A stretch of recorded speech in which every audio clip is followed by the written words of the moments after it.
Please stand for the Territorial song.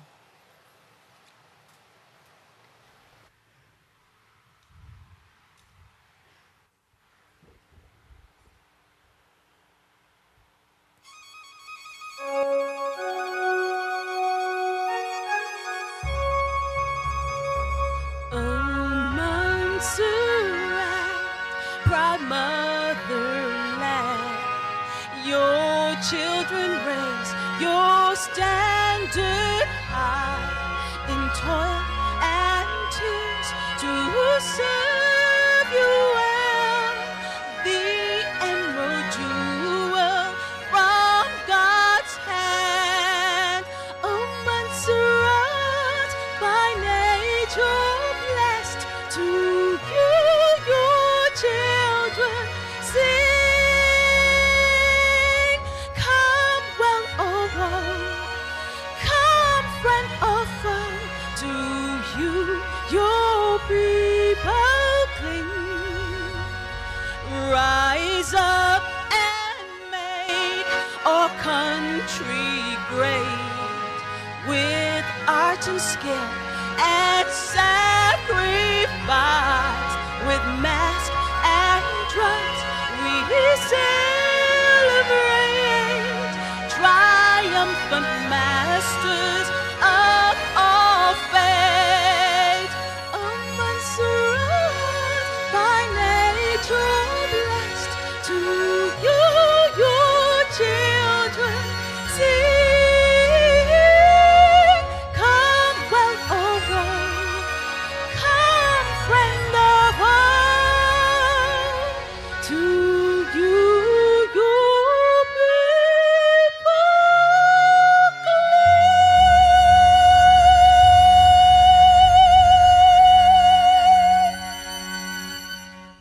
In the name of God the Father, God the Son, and God the Holy Spirit. Amen.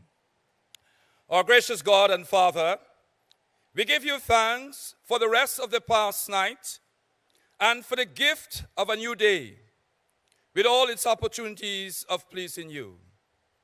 Again and again we have turned away from you, yet in every age your steadfast love has called us returning to you, to live in you and with you. For it is your eternal purpose to put new life in all things and make them holy. Bless all our leaders of this country, our governor, our deputy governor, our premier, our deputy premier, all the members of legislative assembly. Bless our education officials, our principals, our teachers, our lecturers, and all those who are responsible for nurturing our students. Bless the Caribbean Examination Council and the Ministry of Education, Youth and Affairs and Sports. And bless us all to your service as we continue to labor in your vineyard. Bless the students who have written examination in 2019, those who have done well and those who have not done so well. Help those who have done well to continue to reach for the sky. Those who have not done so well, not to give up, but to keep trying and trying until they succeed at last. And bless us all, dear Lord, as we continue our will on earth. And as our Savior taught us, so we pray. Our Father, who art in heaven, hallowed be thy name. Thy kingdom come, thy will be done on earth as it is in heaven. Give us this day our daily bread, and forgive us our trespasses, as we forgive those who trespass against us. And lead us not into temptation, but deliver us from evil. For thine is the kingdom, the power, and the glory, forever and ever. Amen and amen.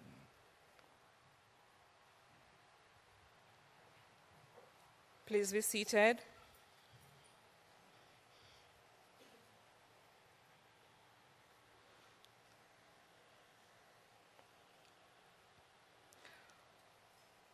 Our master of ceremony for this morning's proceeding is no stranger to none of us.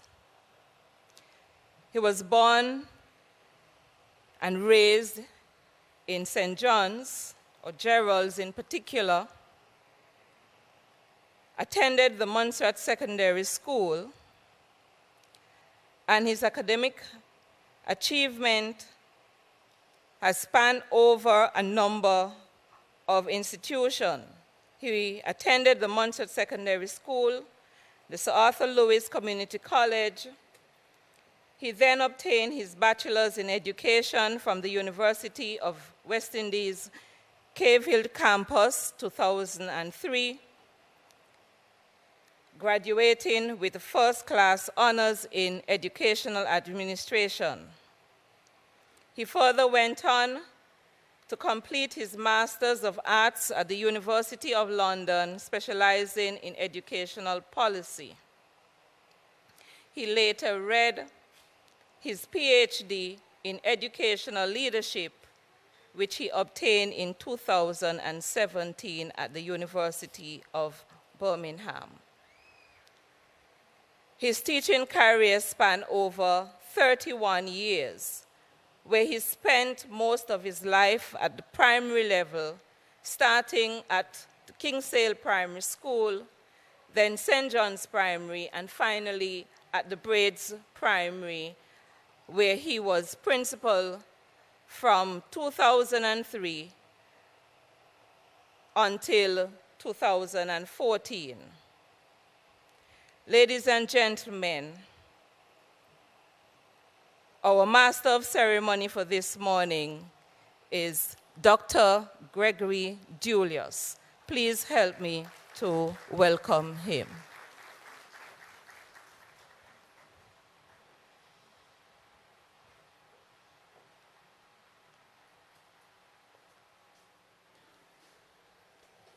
Thank you very much, Ms. Allen.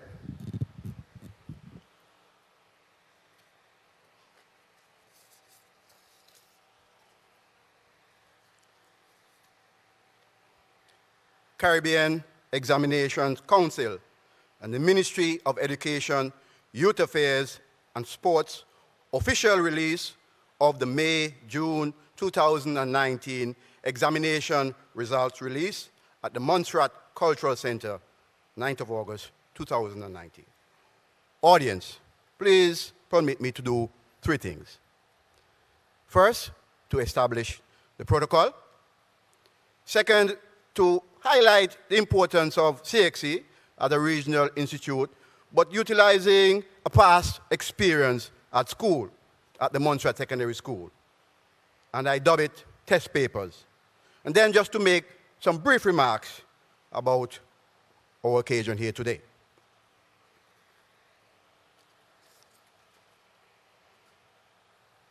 Honorable Deputy Governor, Mrs. Lindell Simpson, and Mr. Simpson, Honorable Premier and Acting Minister of Education, Health, Social Services, Youth, Sports and Ecclesiastic Affairs, Mr. Donaldson Romeo, Leader of the Opposition, Mr. Joseph Taylor Farrell, other members of the Legislative Assembly, Permanent Secretary of the Premier's Office, Mrs. Daphne Castle, Permanent Secretary of Education, Youth Affairs and Sports, Mr. Colin Fergus, Permanent Secretary of Health, Mrs. Camille Gerald, Chief Human Resource Officer, Mrs.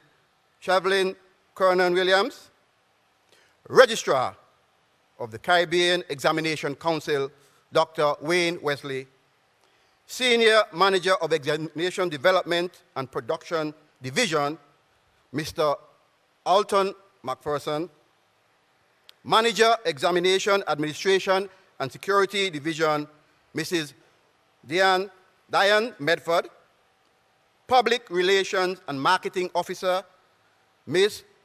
Foyalan Tate, Local Registrar, Antigua and Barbuda, Mr. Merrick Smith, Commanding Officer of the Royal Montserrat Defense Force, Major Alvin Ryan, Deputy Commissioner of Police, Mr. Thompson, Principal of the Community College, Mrs. Geraldine KB and other academic staff, Head of Open Campus, Montserrat, Miss Gracelyn Castle. Principal of the Montserrat Secondary School, Mrs. Sherlyn Hogan, and other staff members. Director of Community Youth and Sports Services, Mr. Liston Skerritt. Director of Social Services, Mrs. Teresina Fergus. Education Officer, Planner, Mrs. Hyacinth Bramble Brown. Education Officer Primary, Mrs. Zelma White. Education Officer Curriculum and Examination, Miss Althea Allen. Education Officer Early Childhood, Mrs. Inez Thompson. Assistant Secretary, Ministry of Education, Miss Meredith Lynch. Head Teachers, Primary, Braid Primary, Mrs. Yvonne Braid Julius. Head Teachers, Lookout Primary, Miss Denelta Weeks. Principal, St. Augustine Primary, Mrs. Claudia Skerritt. Chief Invigilator, Mrs. Oslin Jemmett, and other invigilators. Other officers, clericals, and supporting staff of education. Past Education Officer, Curriculum and Examination, Ms. White. Special invited guests, teachers, students, viewers from our live stream media, a pleasant and warm good morning. A pleasant and warm good morning. Thank you very much. Let me move on to my second task. As I said, it's just a little humor from my past experience while attending the Montserrat Secondary School about CXC. And this is how it goes. 5 fifth formers, boys, having a heated debate during lunchtime about their preference in terms of examination board. CXC on one hand, and Cambridge on the other hand. Now at that time, CXC was more or less what I consider in its infancy stage, and they were offering the humanities, whereas we were still continuing doing the sciences at Cambridge. Now, the story goes that 4 out of the 5 guys were arguing because they were doing science, and they felt that Cambridge was more important to them. Unfortunately, I was on the opposite side of the fence because I was doing more humanities, geography and history and so on. So I was arguing, CXC is better for me. As a matter of fact, you're supposed to be supporting your regional institution. But because mighty sparrow say 2 to 1 is murder, they began to really give me some good licks in the argument. So I realized I was cornered, and I had to find some way of getting out of this situation, and more so, coming out the winner of the debate. So I said, gentlemen, let us be practical. What is common here to all of us? They all agreed that examination or test papers are the key or the common goal for all of us. Whether it be CXC or whether it be Cambridge, we must do tests in order for us to move forward and fulfill our dreams. I say, good. Let us suppose that the British Airways pilots strike. What is going to happen? They say, well, more than likely, the exam paper is not going to reach Montserrat. I say, well, good, because no plane to fly the papers in. But before I could get any further, one of the other guys jumped in and said, but you're in the same problem too, because Leah can't bring no plane, no papers to Montserrat. I say, my friend, that might be so, but let me tell you something. My chief minister have 2 boats down there, Western Sun and Western Star. And they will, if it matters, they will go right down to Barbados and bring the test papers for us. So I'm in a better position than you all. Now, I believe that they conceded at that time. And while I was walking away, I said, my friends, while I would complete my exams, you'll be still waiting for your exam crossing the Atlantic. So at the end of the day, CXC prevailed in that case. Now, just to my brief remarks. There is no doubt that over the years, CXC has become one of the profound regional institutions, specializing in offering subject qualifications in academic, technical, and vocational areas across the English-speaking Caribbean to include the Netherlands, Antilles, and Suriname. Many of you here this morning have some vivid recollections as well as direct or indirect involvement with CXC. I firmly believe that the growth of CXC for the past 40 years or so, or even more, is a direct result of the commitment and provisions of our education systems and government, along with the fact that the established standards are comparable with other international examination bodies. It is quite evident that around this time of the year, secondary school students, teachers, parents, and other stakeholders are all anxious to hear or know the CXC results. This is premised on the implications of the outcomes, since that the grades generally determine the next steps for secondary school leavers. Notwithstanding this, however, it is important for us to take note of the lessons derived from the results, as well as in what ways the analysis of the data can inform how candidates are performing and the impact they will have on our evolving society. Today, I applaud CXC for giving Montserrat, under the guidance of the Ministry of Education, the distinguished opportunity to host this examination release. Arguably, it is a historic occasion, and we must embrace and even so treasure the event that will take place throughout the ceremony. Let me at this point extend sincere congratulations to the incoming CXC Registrar, Dr. Wayne Wesley. Let us give him a round of applause, please. And by extension, greetings to his team for traveling to Montserrat and weathering the storm. The Ministry of Education looks forward to the unrelenting support and guidance from CXC as we here continue to advance education development in Montserrat. And thank you very much. That is my brief, short remarks. Okay, so without any further ado, I am moving straight forward into the program as it stands. And I now call on Mr. Colin Fergus, Permanent Secretary in the Ministry of Education, Youth Affairs and Sports, to give some welcome remarks. Mr. Fergus.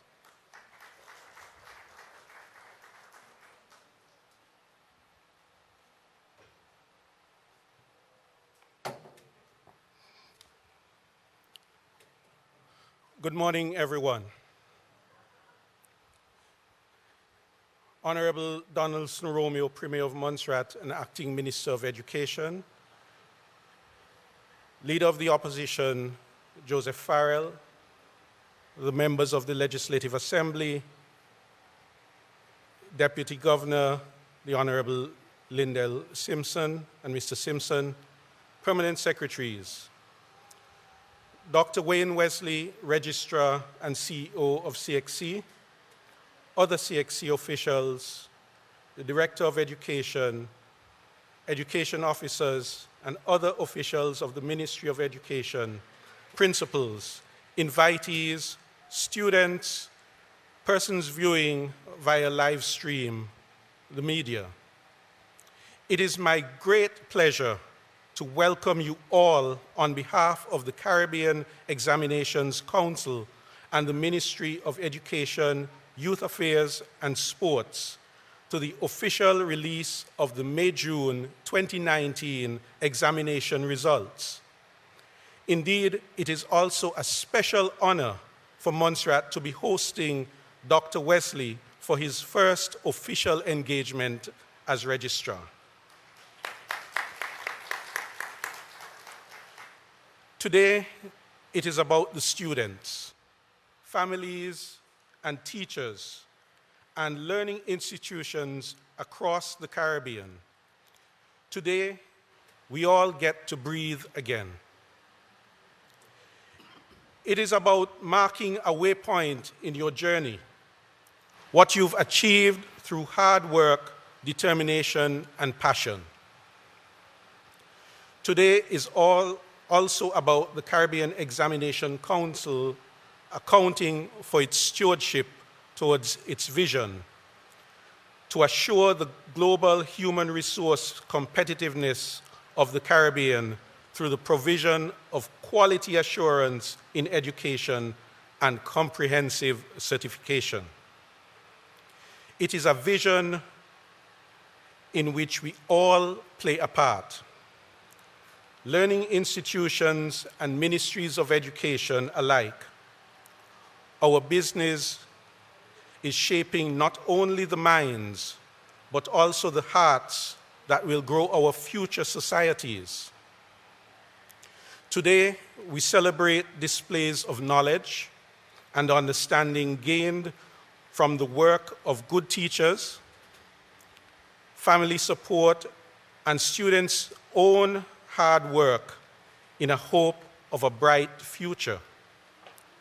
So as we imagine the future to come, I wish to invite us to consider a number of qualities that the Apostle Paul tells us of, which when added to knowledge will ensure the continuous flow of rewards. I have picked 3 of them to mention. The first is discipline, or the ability to master yourself. Know yourself and take control, putting into practice what you have learned. The second is determination, a focus on goals. Find purpose and passion, stick to it, even when things appear rough. Finally, add to whatever you do kindness. Treat others well and fairly. Watch how that will come back to you in ways which you never dreamed of. So when you add these qualities, discipline, determination, and kindness, to our knowledge, we will transform our world. Now, the truth is, we will find some will find that they have done quite well. So congratulations to you. For those who did not achieve as you wished, don't let that be the end. Join the high achievers and keep pursuing knowledge and adding discipline with determination and kindness. If we all do this, we will draw in the rewards and fashion the societies that enrich us and others. Now, I cannot resist, while I have the Caribbean and world audience inviting you to Montserrat. Can't resist it. Here in Montserrat, we bid you, come. We have time for you. Come and see the wonder of Montserrat, the Soufriere Hills volcano, and tour Plymouth, our buried city. Take in the awesomeness of nature. Hike the center hills with Scriber. Meet the Montserrat oriole and some of our other endangered bird, reptile, and plant species. Quench your thirst with the pure spring water at Runway Gut. Sample the national dish, goat water. And no, it's not water off the back of a goat. It's a warm, rich stew without which no Montserratian celebration is ever truly complete. So just remember Montserrat. Come, we have time for you. As I conclude my remarks, once again, a very warm welcome to the official release of the May-June 2019 examination results, and my very best wishes to all the students, parents, and teachers across the region who get to breathe again once the results are released.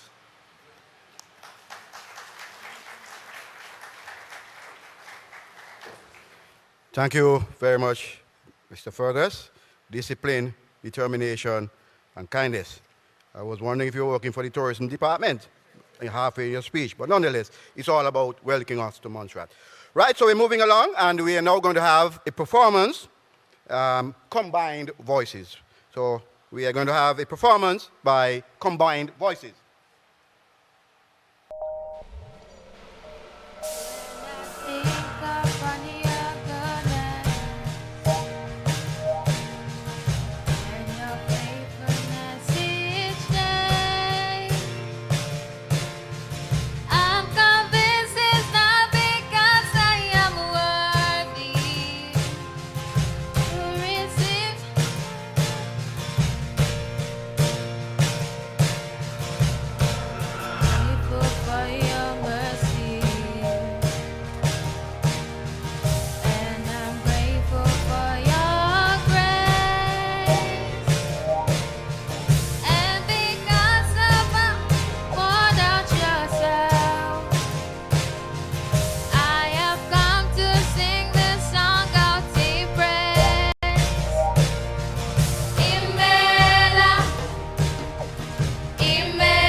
Wonderful rendition there by the youth, the combined voices, and I love to hear beautiful singing, and I did really hear those voices mellowing there.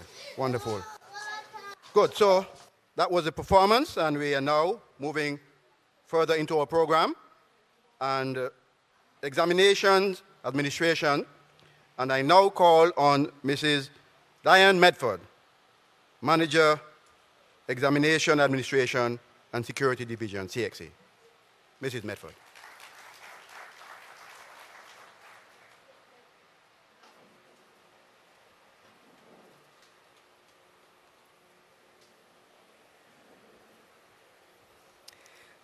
Good morning.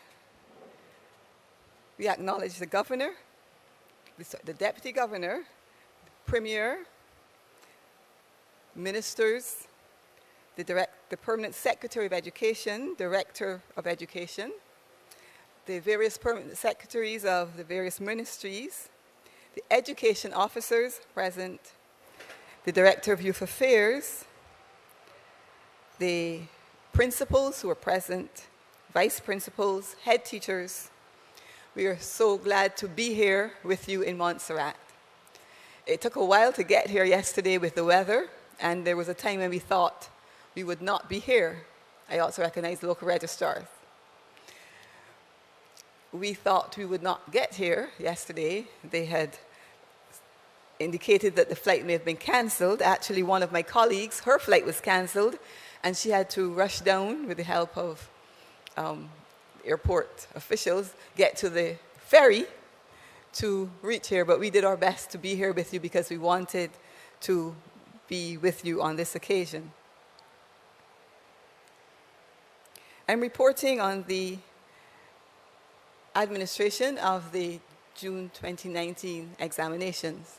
We are pleased to advise that the results for the June 2019 examinations, CAPE, CSEC, and CCSLC, have been issued, released to the ministries of education in the territories. Candidates, you're still not breathing your sigh of relief yet because your results are going to be released online next week. CAPE is on the 13th, then there is CCSLC 14th and CSEC on the 15th.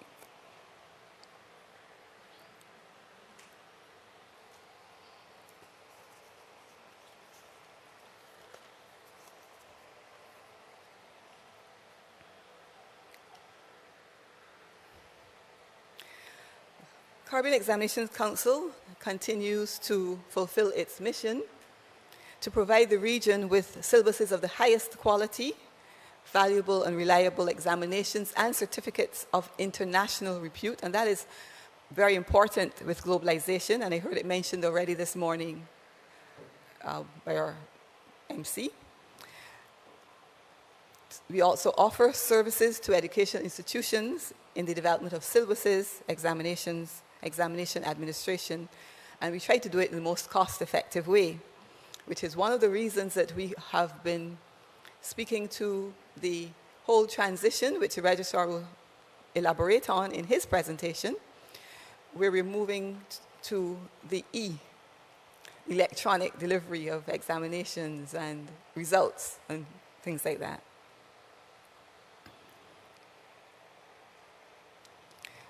The guiding principles in the CXC examinations, we want to ensure that we have fairness of examinations. That means that the tests are administered in the same way across all the territories, under the same conditions, and fairly to candidate, irrespective of the need of the candidate. That is why, for example, we offer special arrangements for candidates with special needs, and we offer those facilities. Accurate marking, as most of you know, the majority of our subjects are marked electronically now, and As usual, we select persons who are subject experts for our committees, and those are the persons who lead the marking, the content specialists. Within the marking exercise, we utilize the standardization and practice scripts so that persons are required to complete them and meet the requirements before they're allowed to mark the script. And throughout the marking process, there is quality assurance with the use of seeding scripts. This, of course, leads to reliable scores, and then the quality certification, which is internationally acceptable. Our products range from primary right through to pre-university. We have the CPA, the Caribbean Primary Assessment, the Certificate of Secondary Level Competence, CCSLC, which is middle school, the CSEC, which most of the persons here, I'm sure, would have written, the students, CAPE, the Caribbean Advanced Proficiency Examination, CVQ, the CAPE Diploma and CXC Associate Degree. And the Diploma and CXC Associate Degree, those are being utilized for persons who want to transition and move throughout the Caribbean. Those are one of the skills accepted in terms of movement. Let's look at the May-June 2019 administration. And on the board, you can see the figures in terms of the registration for candidates, candidate entries, and the subject entries. You will note that there has been an increase in entries for CAPE, CCSLC, and CPA, but there was a decrease in entries for CSEC.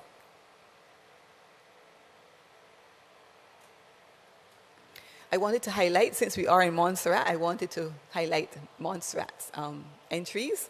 So if we look here at the CAPE, CSEC, and CCSL entries overall, you will note that where the region, we have a 1% increase in CAPE, Montserrat showed a 14% decrease. Now, when you see 14%, remember that because the population, the candidate population in Montserrat is small, one candidate will result in a large number in terms of percentage. So that relates to 10 candidates. In CSEC, there was also, in the region, there was a decrease, but notice in Montserrat, there was an increase. In CCSLC, in the region, there was an increase. In Montserrat, there was a decrease. So it's actually an opposite trend occurring in Montserrat for the entries. By gender, and I found this interesting, Montserrat, you'll notice the gender ratio is basically similar in CAPE and in CSEC. However, in CCSLC, we note that we have many more males than females this year in 2019. And if you compare that with the region where they're almost equal, that is actually quite significant for Montserrat. And this is by age group, showing the age range of candidates who've written the various examinations. And here, Montserrat is following the trend. And that is expected because of the classes in which the examinations are offered. Now, the next two slides basically were just to show you that as small as it may be, Montserrat is doing basically all the subjects. So this is with CAPE. And you'll notice this is over the past 5 years, and you will notice that the candidates in Montserrat have been writing basically all the subjects offered at CAPE. For CSEC, the same thing, and I just wanted to highlight the second line where you see theatre arts. Notice it's the first year that was offered in Montserrat.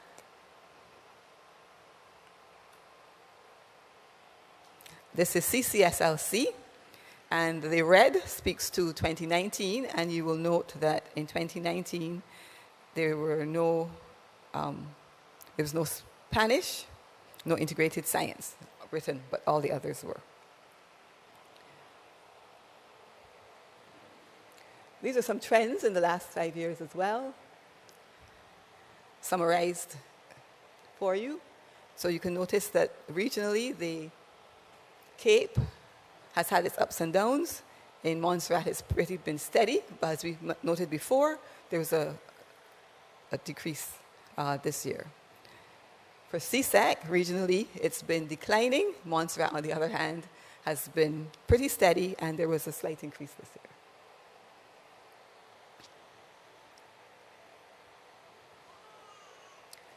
CPA and CSLC,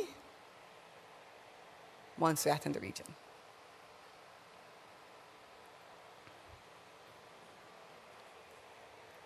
This is just a graphical representation so that you can see how Montserrat is comparing with the region.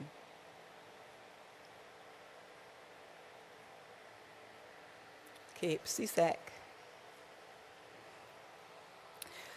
Now, we have been offering what are known as the Cape New Generation subjects. These are subjects that are geared to prepare the candidates for the world of work, for candidates who want to be self-employed and things like that. And these are the subjects that are being offered. What we've noticed over the last 5 years with these subjects is that we have had some that have been pretty popular, like entrepreneurship, if you noticed, has been really leading the way in terms of popularity.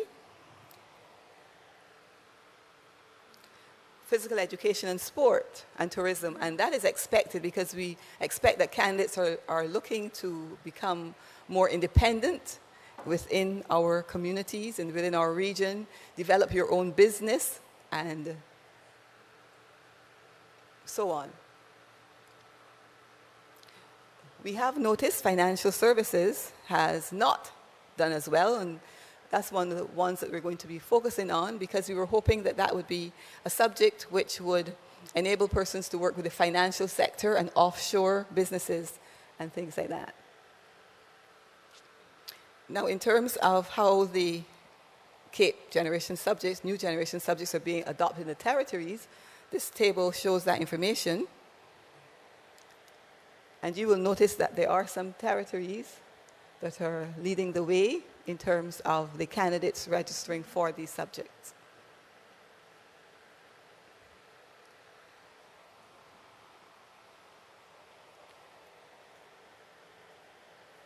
And there's Montserrat. For the last 5 years, this is how the new generation subjects have performed. As expected, they're introduced and they gain popularity and momentum, and that is what is happening both in the region and in Montserrat as well. Now, we did allude to the idea of movement to the electronic media in terms of offering examinations, marking examinations. And we have been offering examinations electronically, or e-testing. And this is the e-testing summary for 2019. You'll notice the various territories and the number of candidates who would have written subjects using the electronic platform. And there's Montserrat.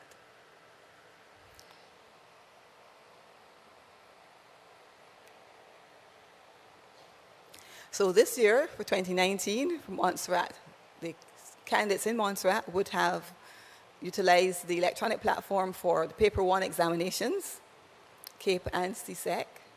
There was no SLC, and we're looking forward to that next year, Ms. Allen, seeing her. And for Paper 2, now the Paper 2 examinations which would have been utilized would have been the digital media and electronic EDPM, that examination, because that was required this year. All territories were required to upload electronically for EDPM, which makes sense because that is the sort of subject it is. And Montserrat did engage and participate in that activity, and we want to say to them that this was excellent, and we're looking forward to more of that in the future. So I just want to thank you this morning and hand over now to our Master of Ceremonies.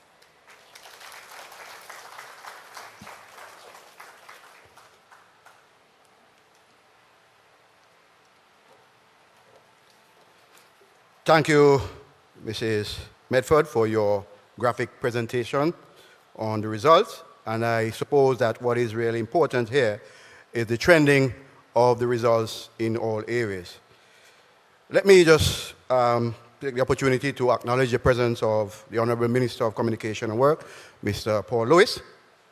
And we now move further into our program, and I call on Mr.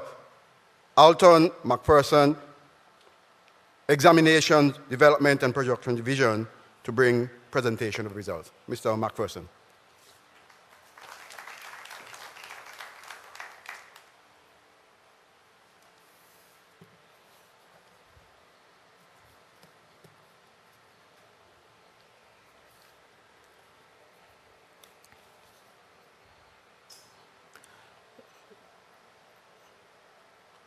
Mrs. Lyndell Simpson, Deputy Governor, and Mr. Simpson, Mr. Donaldson Romeo, Premier and Acting Minister of Education, other ministers, permanent secretaries, Director of Education, principals, vice principals, teachers, students, online audience, good morning.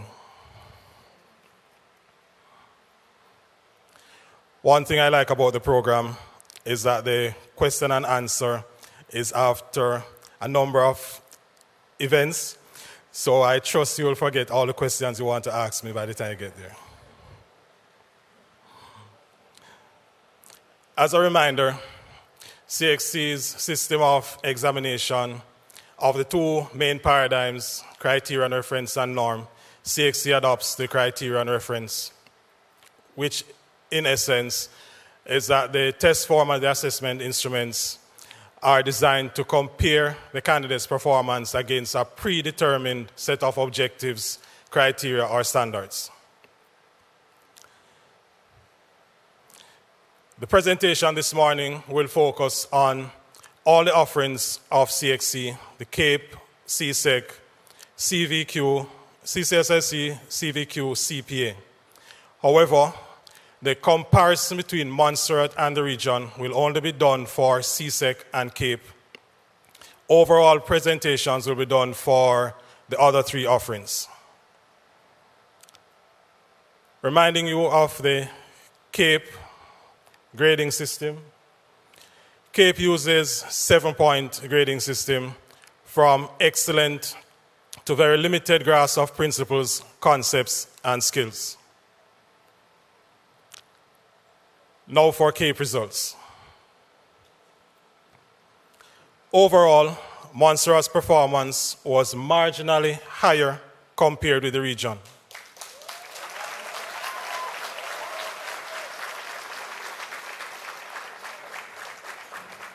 %8% of the candidates attained acceptable grades 1 to 5 compared to our regional 87%.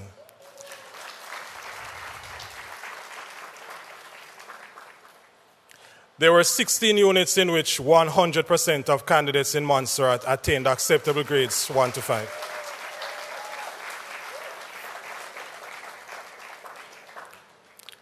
I've selected for the purpose of the presentation, I think 6 CAPE subjects based mainly on the candidate registration. Now for CAPE Caribbean Studies, Montserrat performance was better when compared with the region. 100% attained acceptable grades 1 to 5 compared to our regional 97%.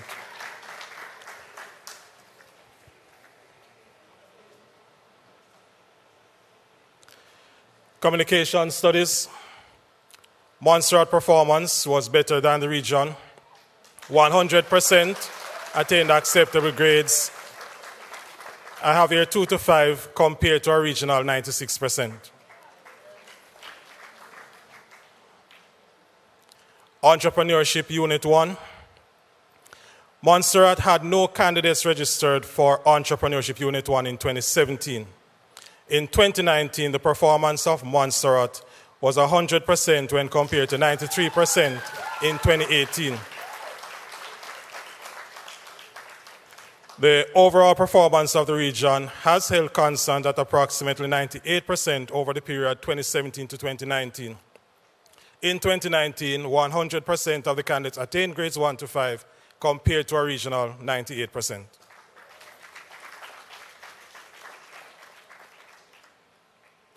Information Technology Unit 2. Montserrat's overall performance has been consistent at 100% for the period 2017 to 2019. This year's overall performance was better than the region's 97%. Cape Management of Business Unit 1. One candidate in Montserrat sat Management of Business Unit 1 in 2018. That's why you see that blue line looking at that. The overall performance for the region has declined. In 2019, 100% of candidates attained grades 1 to 5, compared to a regional 89%.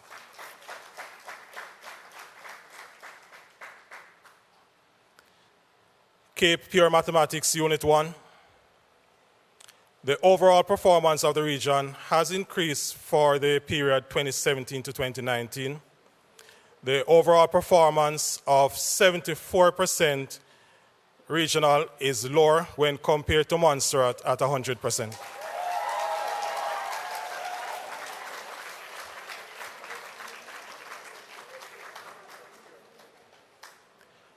Now for CSEC. A reminder, CSEC grading system is 6 points, unlike CAPE, and the 6 points range from comprehensive to very limited grasp of concepts, knowledge, skills, and competencies. Comparison. Overall, Montserrat's performance was better compared to the region.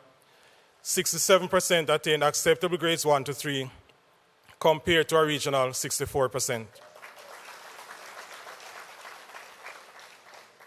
There were 8 subjects in which 100% of candidates in Montserrat attained acceptable grades 1 to 3.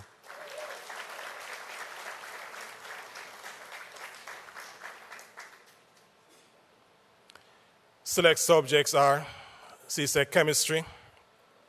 Montserrat's performance was better when compared to the region. 88% attained acceptable grades 1 to 3, compared to a regional 68%.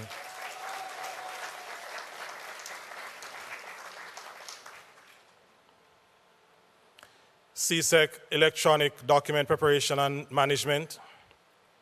Montserrat's performance was lower when compared with the region. 88% attained acceptable grades 1 to 3, compared to a regional 95%. You should clap still, you have some work to do. CSEC Integrated Science. Montserrat's performance was lower when compared to the region. 53% attained acceptable grades 1 to 3, when compared to a regional 62%.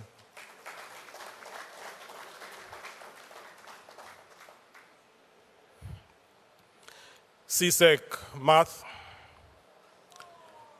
Montserrat's performance was lower than the region. 30% attained acceptable grades 1 to 3, when compared to a regional 46%. Clap. Means that you have some work to do. I'm sure that question you'll ask after. I hope you don't. CSEC Theatre Arts. This is the first time Montserrat has registered candidates for theatre arts. So that's why I included this subject. Montserrat's performance was obviously better when compared to the region. 100% attained acceptable grades 1 to 3, compared to a regional 94%. CSEC Physical Education. Montserrat's performance was better when compared with the region. 100% attained acceptable grades 1 to 3, when compared to a regional 98%.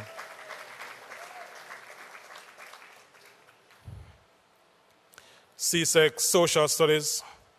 Montserrat's performance just a little lower when compared to the region. 61% attained acceptable grades 1 to 3, compared to a regional 65%.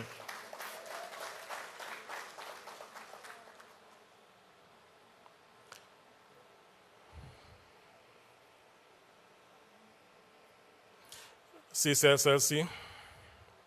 Remember, this is overall. The CCSLC will be awarded after a candidate achieves a minimum of competent in 5 subjects within a 3-year period. So a candidate earns master if that candidate receives at least 75%, competent if the score is between 50 to 74, and developing competence if the score is between 0 to 49. Comparative candidate entries by subjects for 2017 to 2019. The candidate entries for English, mathematics, and integrated science fluctuate over the period 2017 to 2019. French and Spanish show steady decline in candidate entry over the same period. Mathematics and Spanish show an increase in mean performance in 2018 when compared to 2017, while other subjects show a decline except for French, which held constant. In 2019, English, social studies, and integrated science show an increase in mean performance when compared to 2018, while other subjects declined. Performance across examination components 2017 to 2019. Social studies is the only subject showing steady increase in mastery over the period 2017 to 2019. All subjects continue to show in excess of 50% of the candidates at that competent band, 50 to 74. CPA performance, 2017 to 2019. With respect to candidate entry, the British Virgin Islands and Suriname have entered candidates for the first time in 2019. Other territories show a decline in candidate entry in 2019 when compared to 2018, and an increase when compared to 2017, in the cases of Grenada and St. Vincent and the Grenadines. External assessment performance. Language has remained relatively constant at 64% for the period 2017 to 2019. Mathematics, however, has declined steadily over the same period. Science remained constant at 69% for 2017 and 2018, but declined to 67% in 2019. Social studies has shown an improvement, 63% in 2019, compared to 54% in 2018. Finally, CVQ.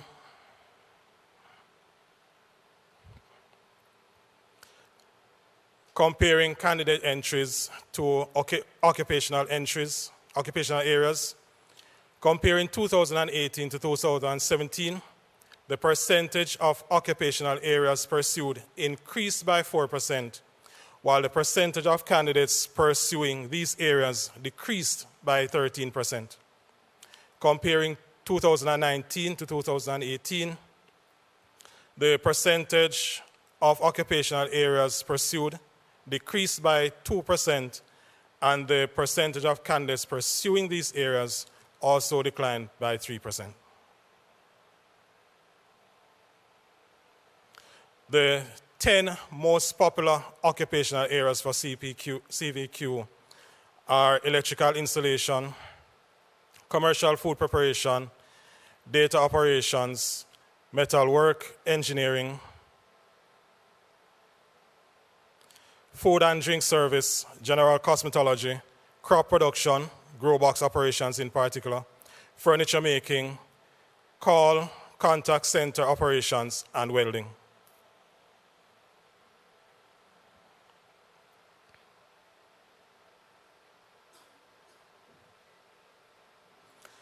CVQ qualifications over the period 2017 to 2019.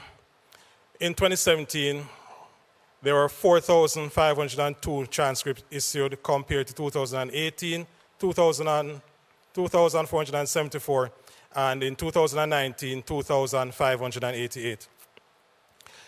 With regards to full certification, In 2017, there were 1,522 certifications compared to 1,807 in 2018 and 1,722 in 2019. Now I leave this on your mind so you'll ask the questions about this. Comparing CAPE and CSEC in general. For CAPE, remember 88% attained acceptable grades 1 to 5 compared to our regional 87%. Now CXC offers 67 units. Montserrat registers for 26. Of those 26, Montserrat did better than the region in 19 of them.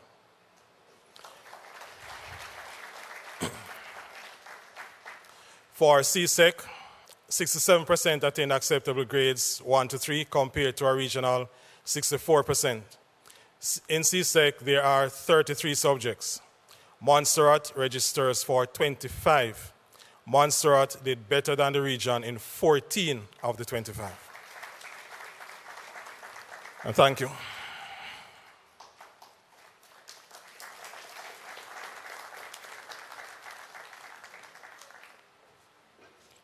Thank you, Mr. McPherson, for your presentation, particularly as it relates to the performances, comparative results, and where Montserrat feature in the making as it relates to the different qualifications in the different areas.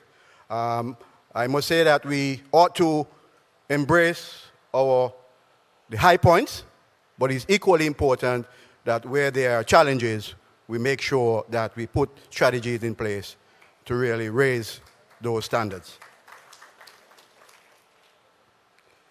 I now call on the Genesis Steel Orchestra to do a performance. Genesis, take it away.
Wonderful, Genesis.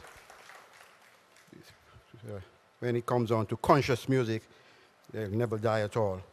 Old Bob. Well done. It's time for remarks by the CXC new incoming registrar. Put your hands together for Dr. Wayne Wesley.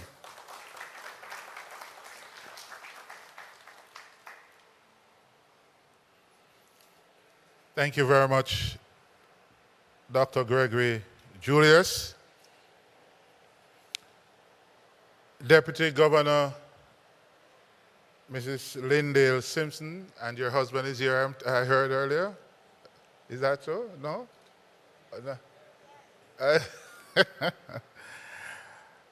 Premier Mr. Donaldson Romeo, Leader of the Opposition, Mr. Joseph Farrell, Ministers of Government, Permanent Secretary, Mr. Colin Fergus, Permanent Secretaries, other Permanent Secretaries present, other education officers present, principals, members of the media, other distinguished ladies and gentlemen, good morning. It is indeed a privilege for me to be here this morning representing the Caribbean Examination Council. It is, as pointed out earlier, my first official duty as registrar. I'm happy to be here in Montserrat for the first time as well. So I'm doing a lot of firsts this morning. Certainly, on my way in from the airport, I was told that we do have a lot of Jamaicans here. Is that so? And so I should feel at home. And so I was also told that if when I get here this morning I take a poll, then I would get about 3-1 in terms of Jamaican to Montserrat. That's not the case? Huh? Oh. I mean, the performances this morning, quite extraordinary and good. I like the performance of what you call them, the combined voices. Those students were marvelous. Please. I enjoyed the song. And that young man there really have a very good voice. You know, the tall one standing there, I don't know his name, but he was really good. In fact, all the lead singers were very good, weren't they? Yeah, very, very good. I appreciate that. And then, just prior to my coming on, listening to the steel band, you know, you call them the Genesis Steel Orchestra? Weren't they good? And I'm almost sure a Jamaican is in that group. No? And you have internalized the Jamaican rhythm so well. I mean, that was excellent, fabulous. Please recognize them this morning. I turned to my manager and said to her, boy, I had to look over there because I thought there was a bass guitar in the group. But the bass on the steel band there sounds very good, wasn't it? I mean, good. So, very good. So I'm entertained and I'm happy to be a part of this release today. As titled on my presentation, I'm really going to be brief because I know the Premier has a lot to say and I don't want to prevent him from saying all the things that he has to say. So I'll be very brief in my remarks. And there are two things I want you to take away from my presentation today. And one is really summed up in my title slide, the digital transformation of assessment within the region and what CXC has been doing. You heard about e-testing, and I'll just elaborate a bit on that. And two, the potency or the relevance of doing our CPA and its impact on the performance of those persons moving on to CSEC and CAPE. Those two things are what I want you to take from my presentation this morning. So the digital transformation of education, first, what? And I can't see myself. Well, let me go down to the how, because really is the how I want to focus on in terms of the digital transformation. The what is in terms of our assessment and what learners need to know and how they will acquire that. The why is because learners' knowledge must be tested in the most efficient way possible. But how will we facilitate that is where the digital transformation comes in. And here we are saying that cutting-edge technology, employing MTMM, multi-trait, multi-mode approach, and embedded ways of knowing and learning in test preparation. So what you're going to find happening is that the way subjects are delivered in school, the way assessments are being done in school will all be driven by technology. After all, most of our young people growing up right now are much adept at the use of technology than us older folks. Don't you agree? And so we need to get into their space so that we can maximize learning. I'm quite sure for those of us who are parents, you would have to say to your child, go and do your chores. But you will have to say, you also say to them, please get off that computer, please get off that thing, because they're hooked on it, right?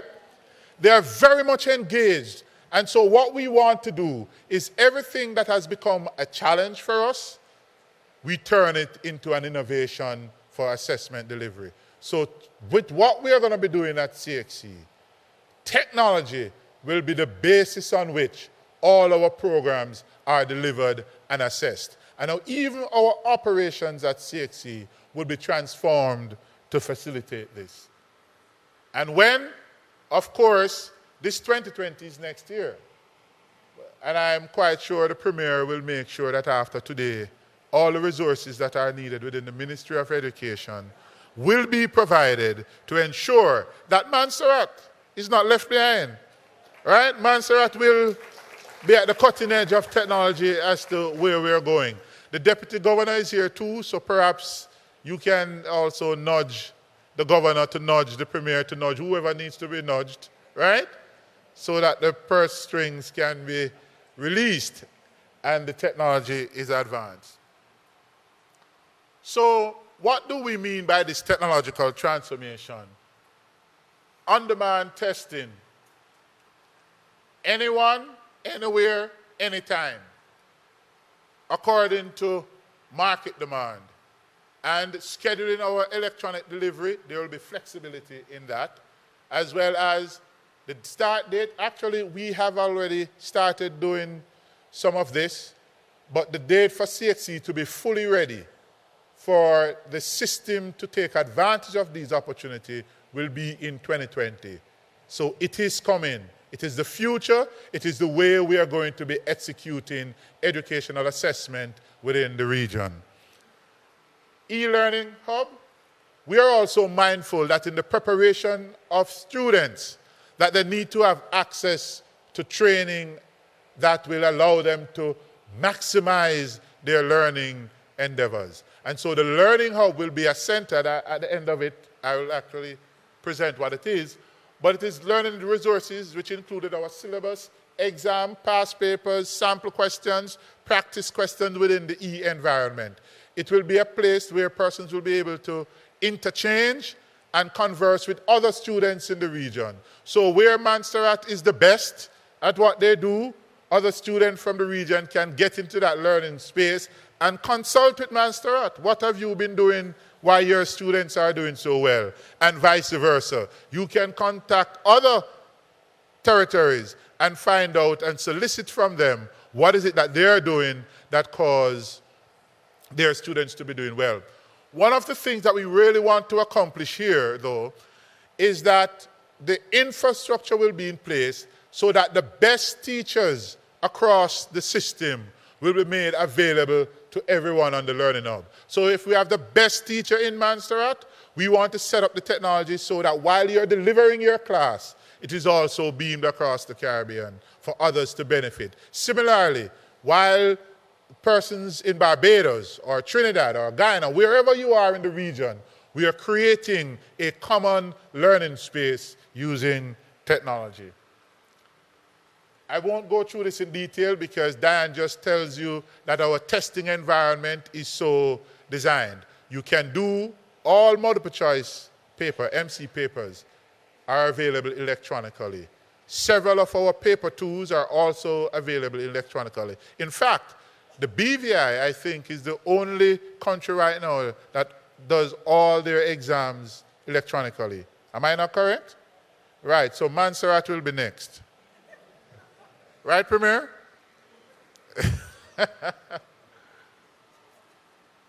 Test preparation, how we develop tests, is also being done automatically. And this is what is going to cause us to be able to offer test on demand, because we are now robustly building a huge database electronically. So at the click of a button, we can generate an examination meeting all the specification required from the syllabus. So automatic test generation, automatic test delivery, and all of that will be done. Script marking, that's what we are engaged in now. All our exams, except for a few, which we are still working through, are being marked electronically online to speed up the process and to ensure that we can quickly collate and make grades available to you in time. Results delivery as well. We are also presenting results electronically. In fact, we piloted our e-certificate to persons who registered last year on obtaining their certificates electronically and also their results. We are still working through that, and as soon as it is finished, it will be made available to all persons. But the idea here, you know, some of us, our certificates over the years have sort of changed, right? I mean, the way we use them, some of us, unfortunately, flood, unfortunately, fire, it's destroyed. Electronically, it is preserved. All right? And you can present that to any employer, because we are working with them as well to understand what our e-certificate is all about. And that way, you can walk with your qualification wherever you go easily. So the examination process, from creation, technology. Delivery, technology. Marking, technology. Certification, technology. That's the entire element of the certification process that we're looking at. What is not there, and it should have been continuing, is learning.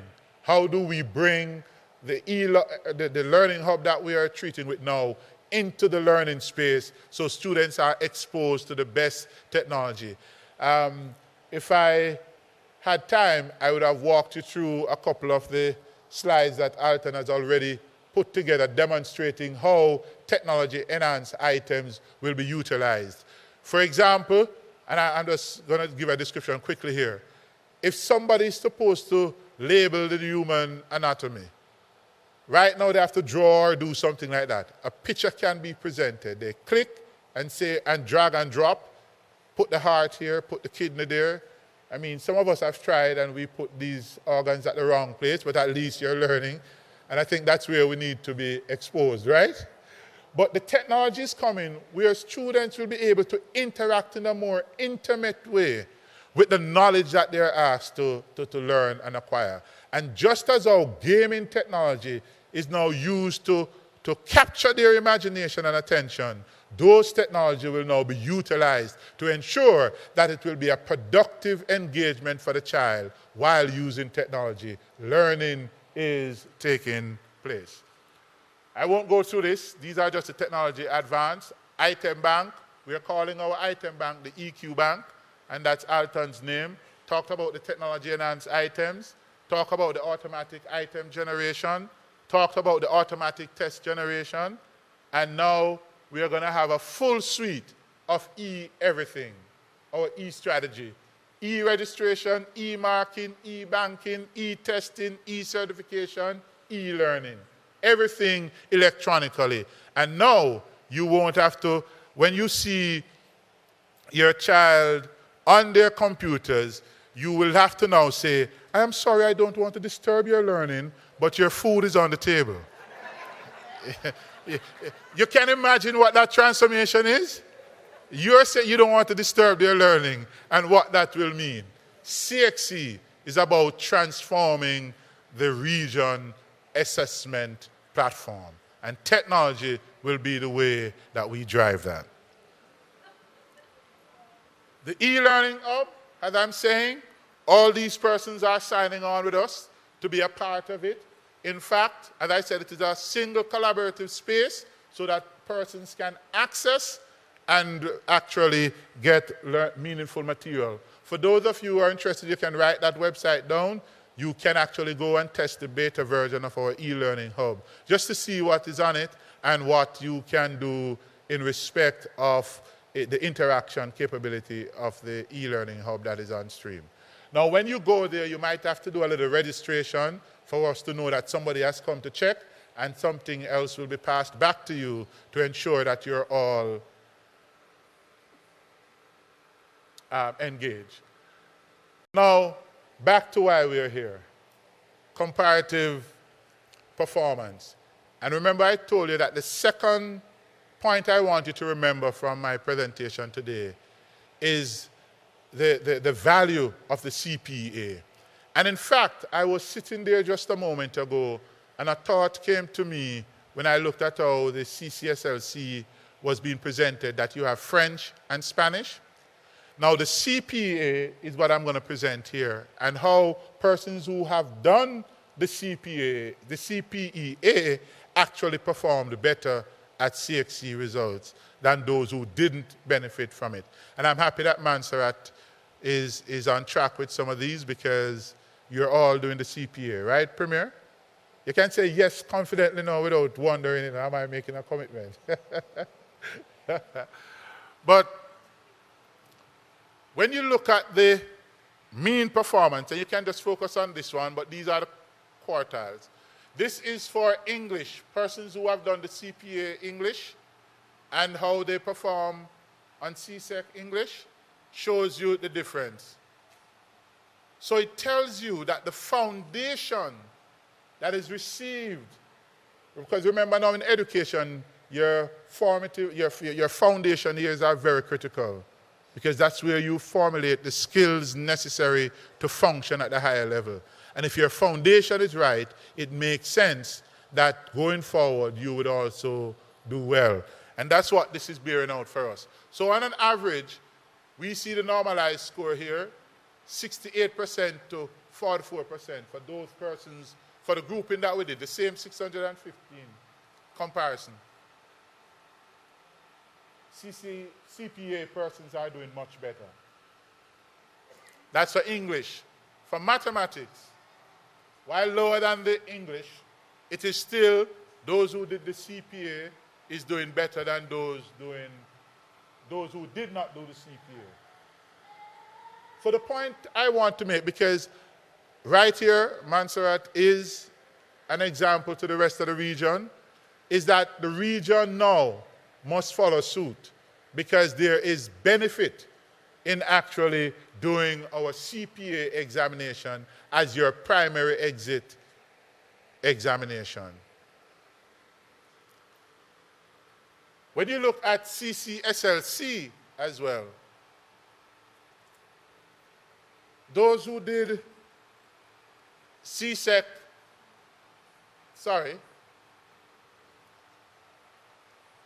with CCSLC, CCSEC without, you notice they do a better job than those who didn't for the technical areas and where we're going. Similarly, for mathematics, again, those with CCSLC doing better than those without. So it tells us that the foundation from CPA and the CCSLC is really causing students to do better, because it is we are building on the principles established first at CPA, then CCSLC, and on to CSEC and CAPE. Now, the idea that came to me while I was sitting, and I said it to Diane, you know, we are not averse to rethinking the CPA for those who perhaps want other elements in there. We can modify it. It is so flexible that it can be modified to accommodate what others want. But one of the modifications I'm thinking about, it is important that for this new generation, that they are bilingual. And the best way to get a generation bilingual is to start from kindergarten. They start learning both languages at the same time. Because your mind starts wiring that way. You know, I recall while studying in the United States, and my son was with me, very small at the time, and I took him to the village. And it was, sorry, not the village. I took him to the daycare center.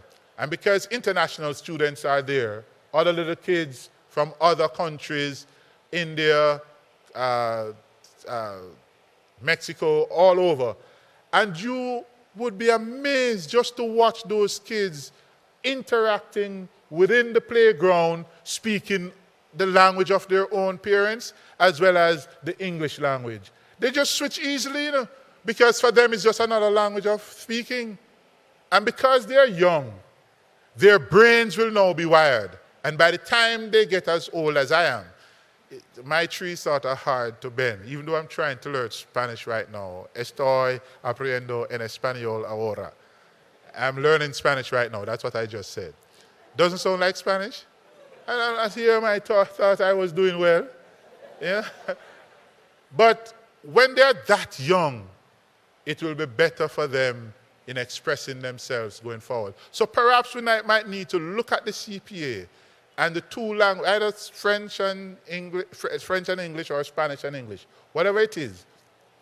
But we perhaps need to start from there so that they will all be a part of the new world order that is occurring right now. Ladies and gentlemen, I thank you, and I trust that the conversations we are going to have and the questions that will be asked afterwards will be answered by my two able deputies. Thank you very much.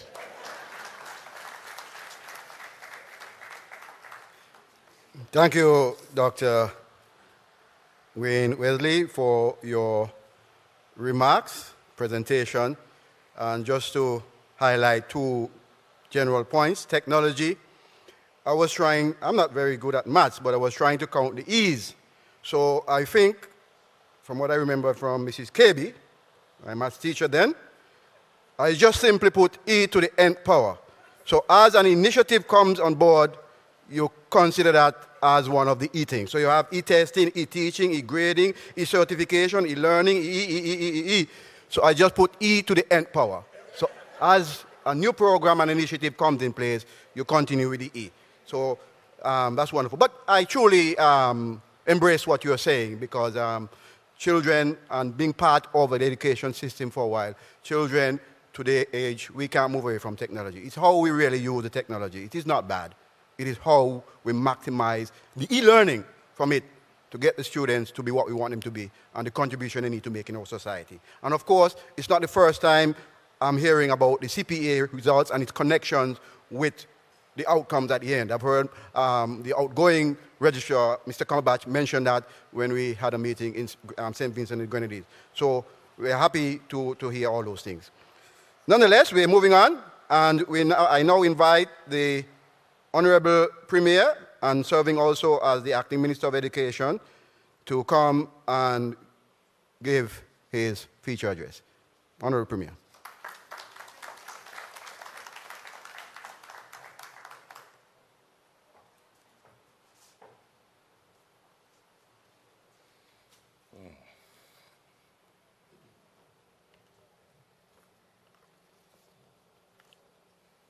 Protocol already well established.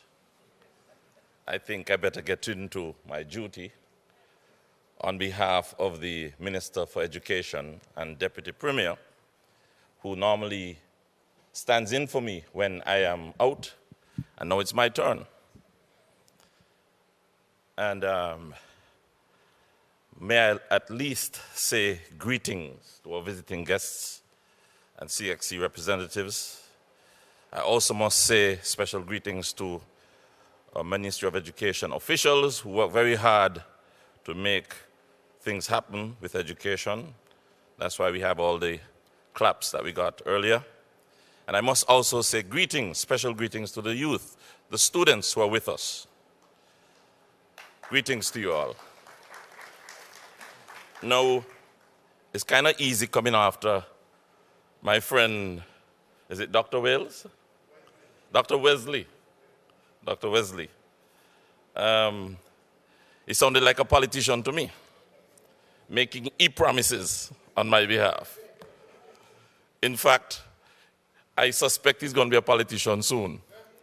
And one of the promises I'll make to you is that should you do so very quickly, within the next 2 or 3 years, I'll promise you that if Liat and British Airways are striking, I'll use the ferry to send the Jamaicans down to vote for you. Okay? Yeah, I'm indeed delighted, much like Honorable Minister Ryan would be, I'm sure, for the confidence in the CXC to afford Montserrat the opportunity to host the official release of the May-June 2019 exam results. Indeed, you have demonstrated regionalism in an inclusiveness that respects Montserrat as an equal voice around the table, regardless of our size and our past tragedies. Clearly, we are on the rebound in our development, and you being here is testimony to this. And for those of you who are visiting, I know P.S. Fergus acted as Minister for Tourism and told you a whole lot of things you could do, but unfortunately you don't have much time, so we might have to delay your flight. Please make sure you enjoy our hospitality. Our hospitality is the way the Caribbean used to be. Please enjoy it. The Honourable Minister has asked me to deliver a few words which she has prepared for this occasion, and so I read. I address you this morning in humility and thankfulness for the goodness of God. It is perhaps 200 years, 3 70-year lifespans, since our enslaved ancestors first had the ability to hold a slate or even a stick marking letters and numbers in the dirt, in their yards, as they became exposed to basic literacy and numeracy, the first steps of what we call formal education. Today, we have at our fingertips smart screen devices that vastly exceed the power of the computers that were used to land people on the moon on July 20th, 1969, just 50 years ago last month. These devices give us instant access to the world that we can understand all around us. Sorry. The digital world and the digital sector present to us in the Caribbean the same dynamic opportunities that other peoples across our planet have for the decades ahead. As a region, we have moved beyond the mere knowledge of such things in order to ensure that our rising generations measure up to the levels required to grasp the many opportunities of a global digital world. Today, we are continuously elevating ourselves so that one day we will end our yet unfinished history that tempts us to be oppressors of our own selves. Through education, opportunities, and transformation, we are advancing as liberators and innovators who will change the face of our region. However, just as the journey of achieving equality among women and men takes time, so too, this is a long journey. Sadly, though our measures are not moving at the desired pace up the ladder, while we rejoice with those who have succeeded or have even excelled in the regional examination results that we release officially today, we must also recognize that such are only a relatively small percentage of candidates. Unfortunately, the results are retrogressive. They tell the story that too many underachievers are perpetuating the landscape from where our generations fought so hard to escape. Ancestors who were often branded by the scars of the whip on their backs, who were called derogatory names, some of whom were actually shot or hanged and killed for the imagined crimes of standing up for equal rights and justice and for being considered fully human. Yes, miseducation and indoctrination in lies can have terrible consequences of making oppressive wrongs seem to be right. That is our history, but by God's grace, it must not be our future. We as a Caribbean people must never lose sight of our roots. We must understand and value the liberating power of education. We must redouble our efforts. We must not slip back down the ladder. That would lead to an age where we become slaves again because we have failed to impress on our offspring and those around us the nearly infinite transforming power and value of good education. We have too often failed to express on our generations that education is more than academic achievements expressed in certificates that open doors to jobs. No, at its heart, true education is the empowerment that equips us to rightly understand the world in which we live so that we can be positive change makers. We have too often failed to keep the torch of our generations going, settling for quick money, shiny bling, and costly cell phones, or second-hand internet cars.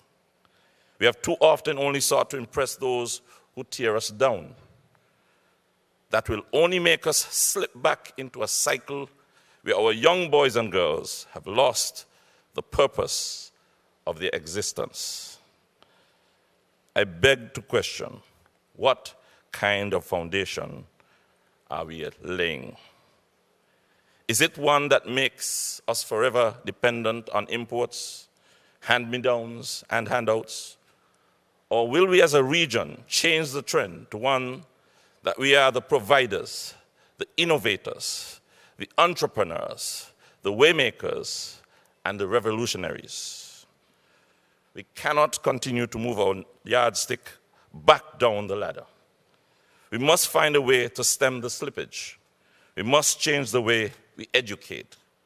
We must change the fragmented landscape of the education tapestry of our region.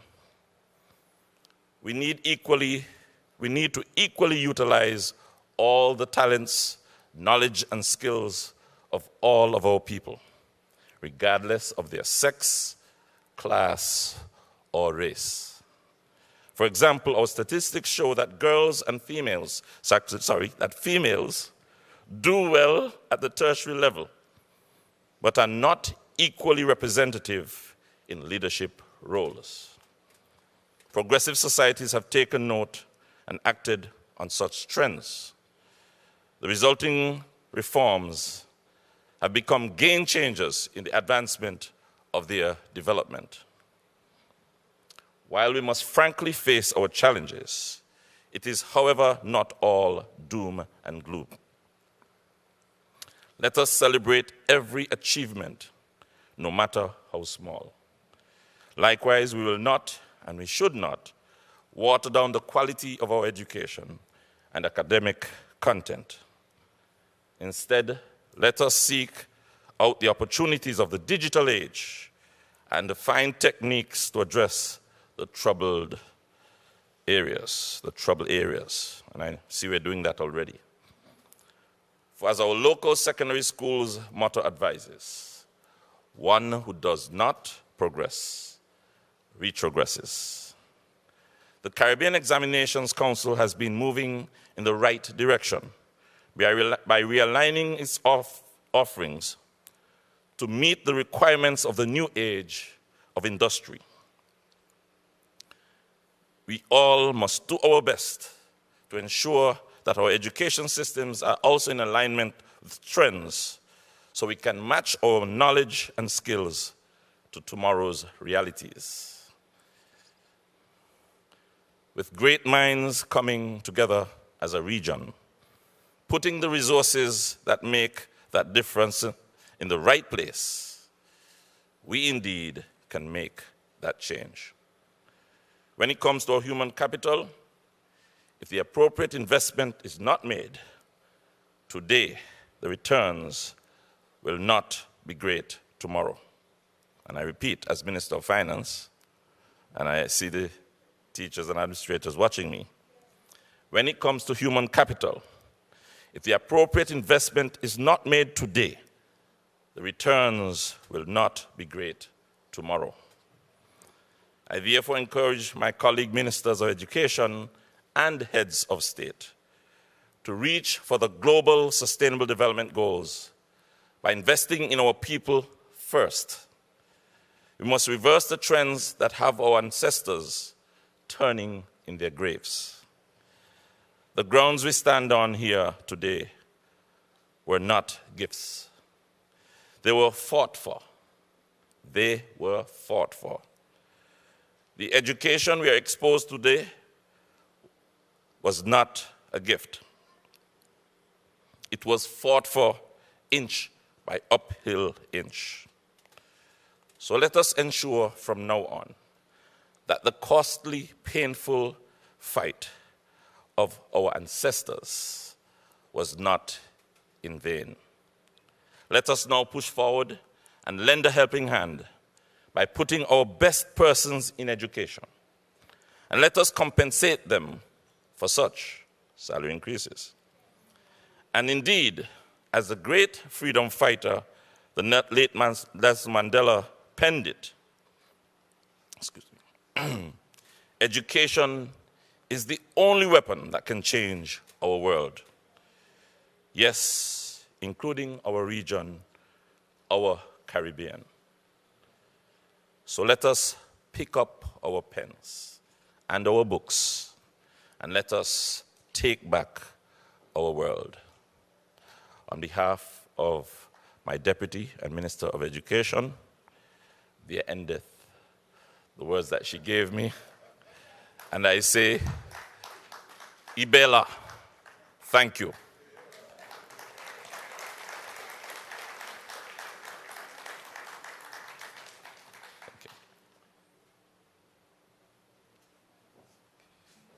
Thank you, Honorable Premier, for your feature address, and more so on behalf of the substantive minister, Mrs. Ryan. If I was to briefly sum up what you basically was presenting, I would just use two words: transforming education. And what does that mean? Deep-rooted changes. 5 words. So we have to transform education, but it really means we have to make some changes. We now move on to the symbolic presentation. Registrar and the Honorable Premier, I think, would be involved in this. So I call you two gentlemen to the front. Or, well, you want the world to see you?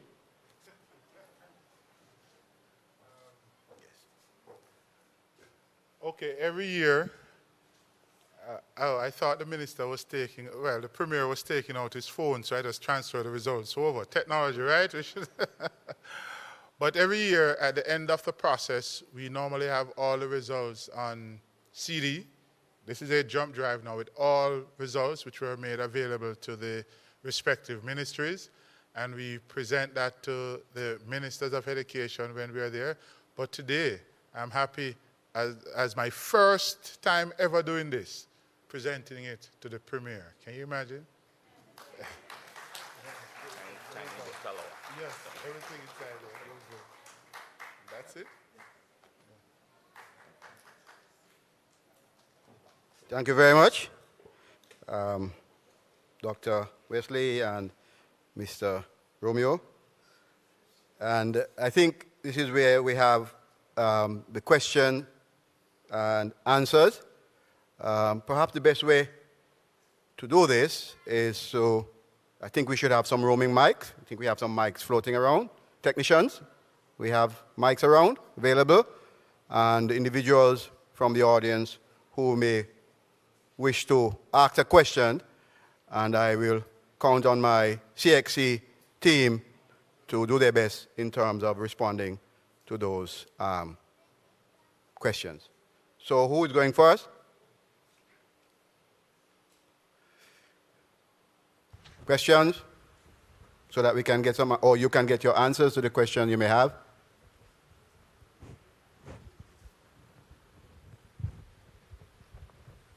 Okay, I think I recognize Mrs. KB.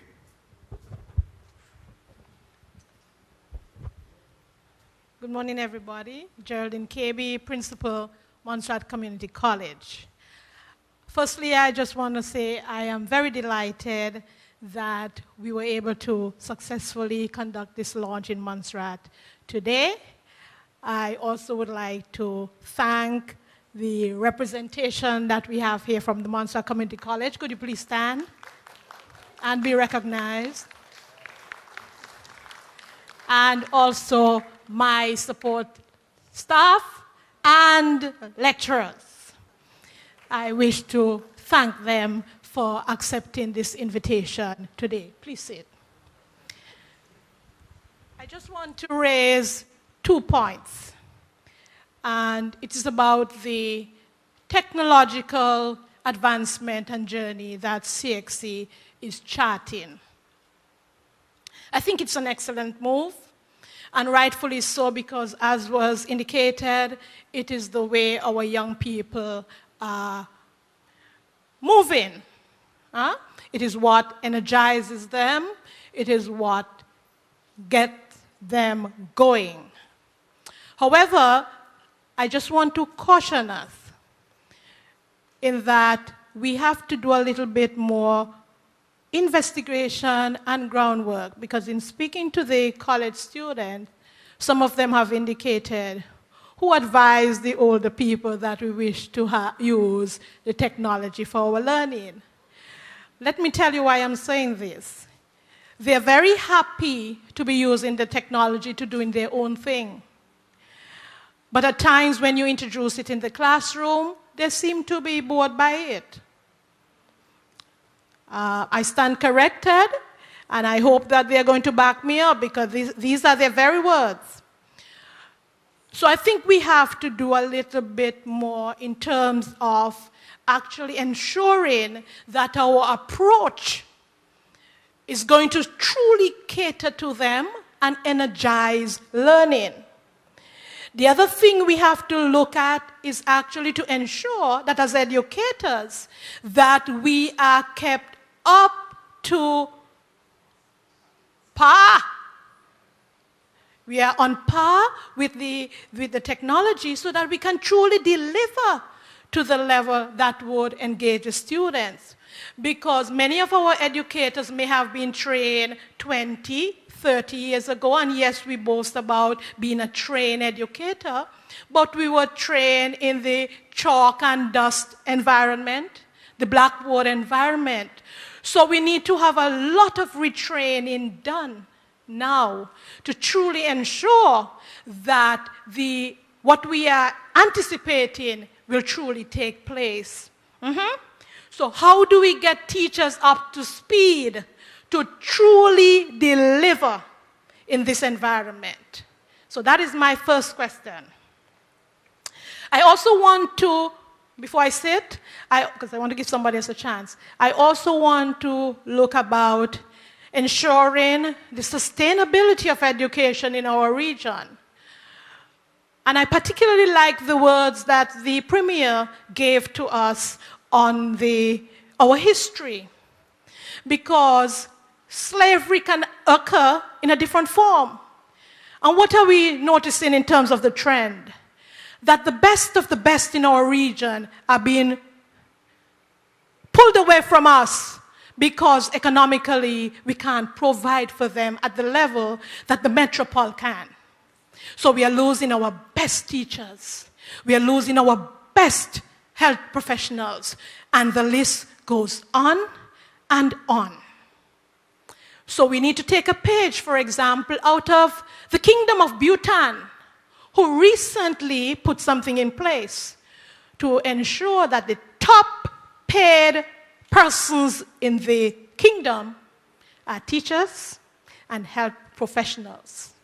In that way, they're ensuring that nothing like the US of A, nothing like Australia, nothing like England is going to woo their professionals away. Because you see, true development must come through your people.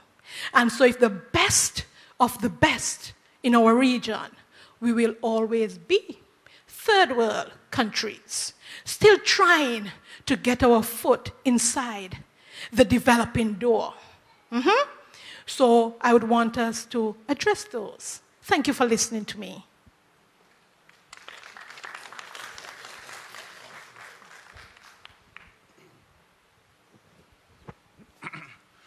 Okay, very good points you have raised, and it is always a concern of us about whenever you're going to have the introduction of technology. There's always a concern that persons are not yet up to speed, and whatever we do, we have to take that into consideration and make the necessary adjustments. So in that regard, it's not the first we are hearing that concern about. It's one thing to say we are introducing technology, but it's another thing for those who are to interact with the technology, how prepared are they? So one of the issues that we are dealing with right now is working with the teachers' colleges. Now, teachers that are already in the system will have to be given some kind of training and assistance in coming up to speed. Right now, what we are doing from our standpoint is really just the assessment side of things. So one of the things we are looking at, even as we contemplate the strategic rollout of this activity, is to perhaps start fully going forward with like your grade 9 students who are not yet ready for CSEC, but at grade 9, or what you call that here, is it the same grade 9? Form 3. At Form 3, they will begin the exposure to the system. So at least they practice on it and know what it is. So it is really unfair to just thrust something upon somebody in an assessment environment which is new. So we are aware of that. What is really out there 100% right now is the MC, which doesn't necessarily need them to interact much other than reading and selecting the answers, which is not much technical skills.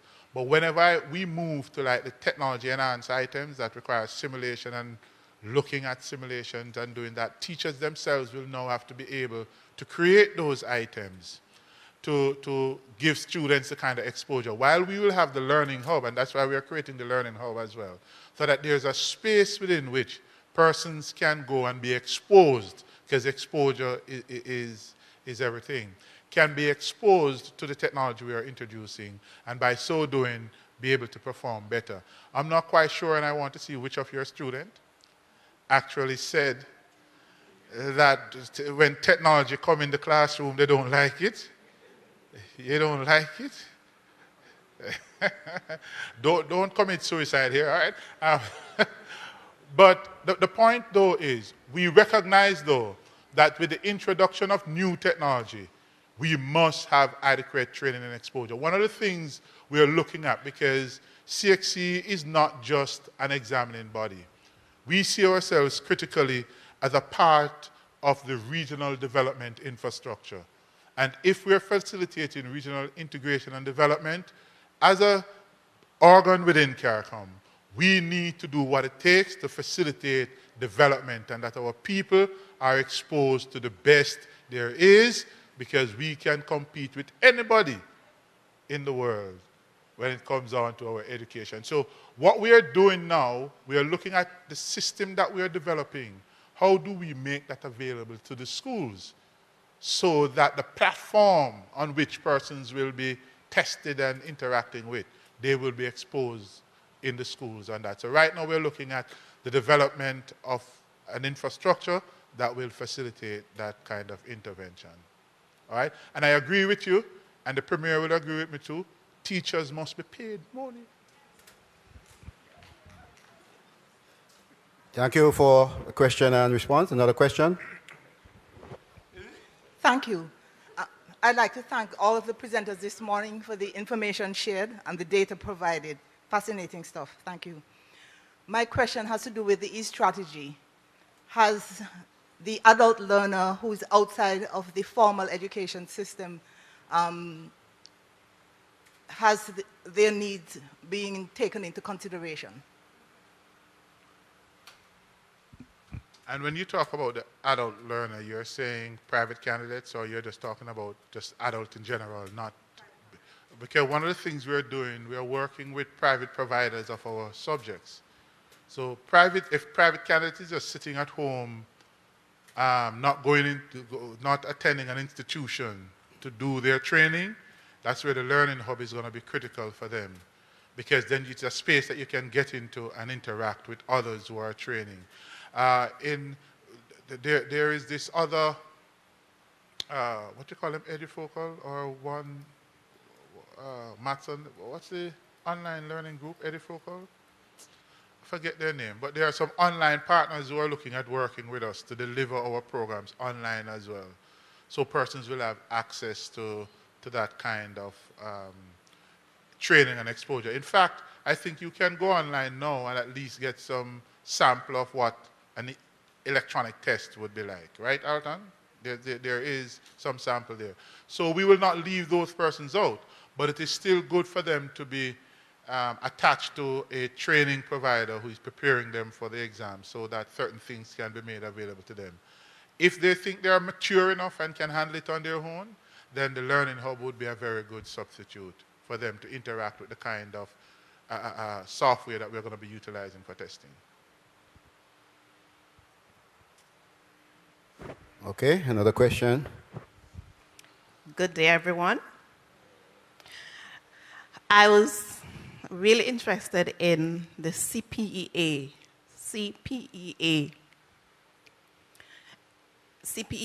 impact on our students' results this year, because I think our students, this is the first CPEA cohort from Montserrat. I was very disappointed in the results because if we compare this year's overall results to even up to last year, we see that there was a significant decrease in the total general performance. Now, in what you said about CPEA, where you gave the average normal score with CPEA and the average normal score without CPEA, yes, we saw an increase, which means that the impact by CPEA is positive.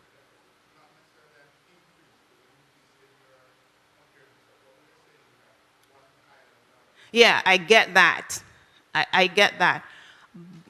But, so I am wondering what caused that drastic decrease in Montserrat's performance this year, considering that this is our first CPEA cohort. These are the students who would have engaged with SBAs from primary level. What were the contributing factors that caused it? Is it the problems that the school endured throughout the school year? Something must be the cause of it, because I was hoping that this year we would have seen a much better performance because of the CPA's impact. That's the first thing. I noticed we didn't get, Montserrat's first cohort. I noticed we did not get anything on the CSEC English results. So those are pending. Going to the CSEC maths results, Montserrat's performance was 30% compared to the region, 45%. Now, the region is very low. Ours is even worse. Every year we hear of the problem with mathematics. There must be something that can be done. What can we do to save the performance of mathematics in the region? What is it that we're doing wrong with mathematics? Why every year, year after year, we have this alarming outcome of our students? And with learning a language earlier, I don't recall, perhaps you're the one, yes, you showed off your Spanish skills on us. Actually, you were quite good. Thank you. I agree with you wholeheartedly. Last year, my neighbor, who was attending early childhood, who is still an early childhood student, left, went to the States.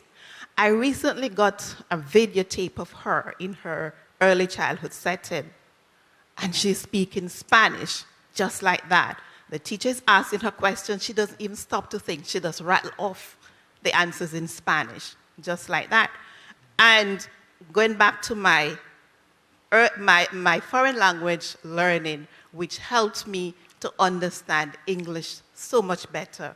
I think if we introduce a foreign language, Spanish or French, at primary level, it will help our students not only with the foreign languages, but with their English.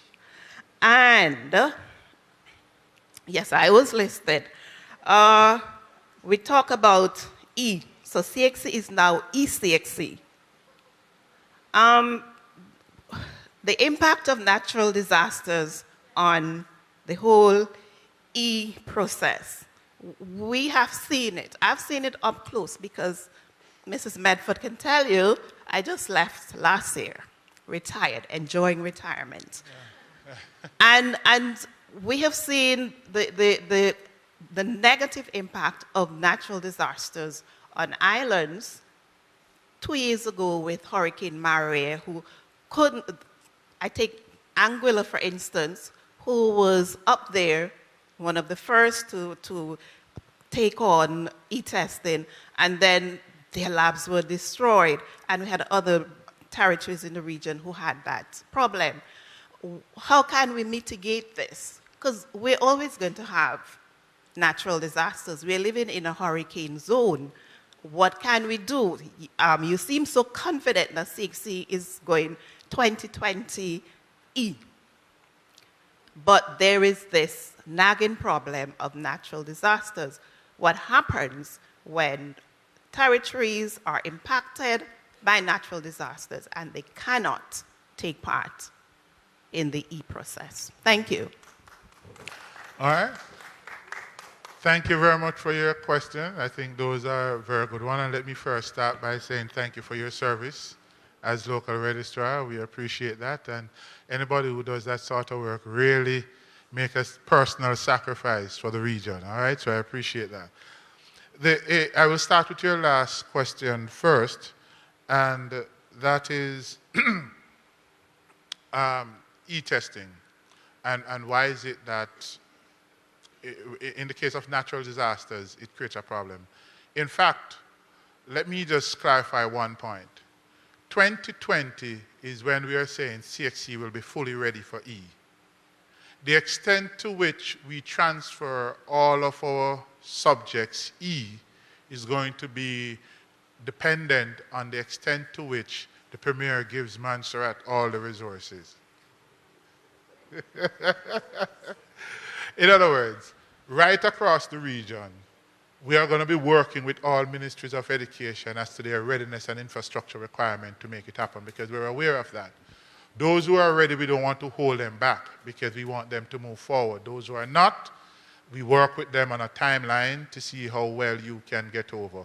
So the 2020 is not saying, because it would be irresponsible of the council to go in a mode that the region is not yet ready for in terms of its own infrastructure and leave you without an examination. All right? Then Dr. Julius, where is he? Dr. Julius, right, would have to go and defend again why Cambridge, right? Because they say, boy, CXC left us on the road, we're going back to Cambridge. So it would be responsible of us to do that. So our aim, we are going to build our capacity, make sure it's available, because if the technology is available, it should be used. And then we work with the various territories as to your state of readiness. Now, in respect of natural disasters, it was shown, though, that with E, if your infrastructure is such, your recovery with an E environment is much faster than that with the normal paper environment. For one, you don't have to transport the documents or the papers that you might have with what happens in the weather.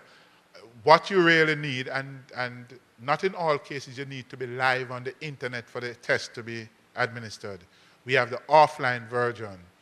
Okay, once you get on, it is downloaded. So in terms of its ability to weather the natural disasters that we experience within the region, I think it has a much better record than the paper base.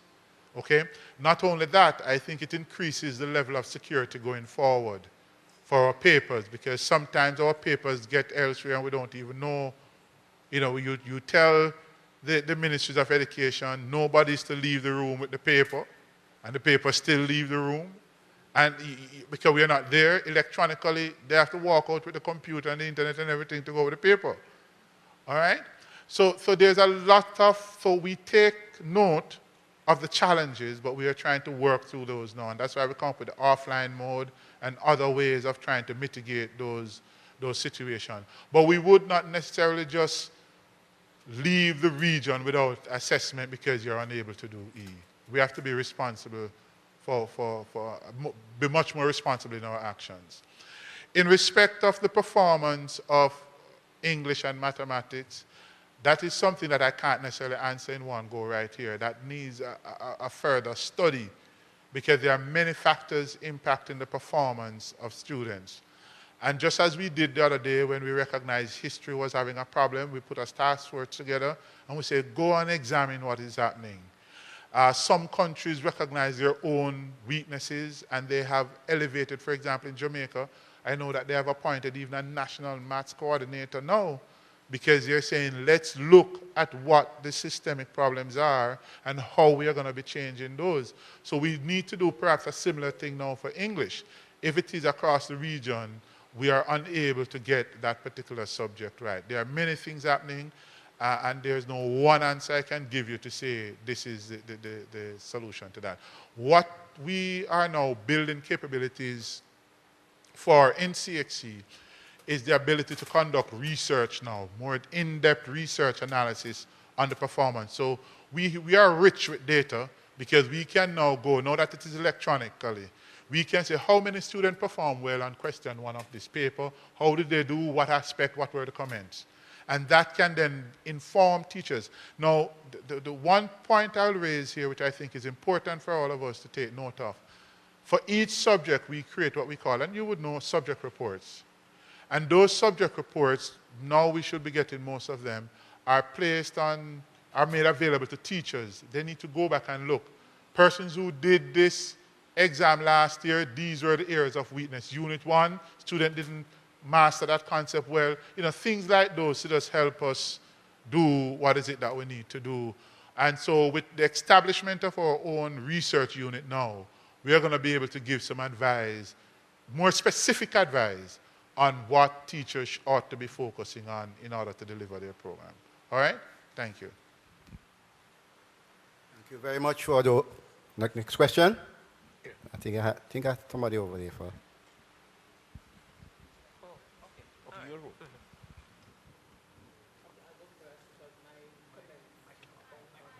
Just speak right into. Yeah, thanks. I put my hand up to comment on what I heard before, and I just wanted to say that I embrace some of your comments just now about the CPEA locally. CPEA. I taught math for quite a number of years, and now I am education planner. And what I wanted to say about the CPEA, because I've been looking at it over the years, and I've been looking at the CCSLC, and specifically as it relates to mathematics, and I've been arguing that it encourages teachers to teach in a different way. So my comments would be along those lines, that what the CPEA and the CCSLC is doing is encouraging teachers to teach differently. And if our teachers embrace that approach, that is why I think you were seeing the results that you were seeing. That's one comment. The other comment now is about statistics.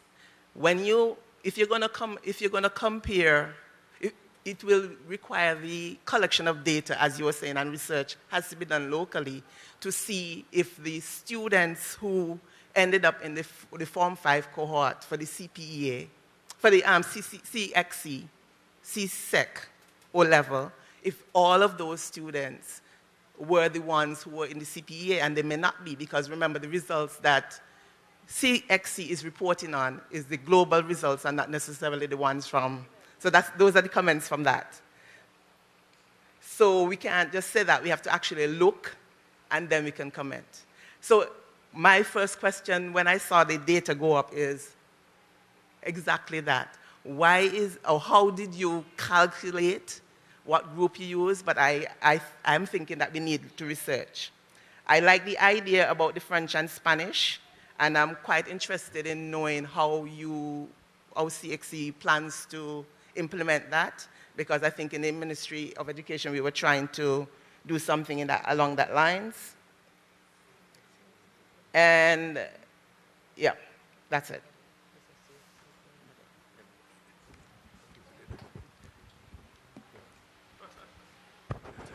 All right. Thank you very much.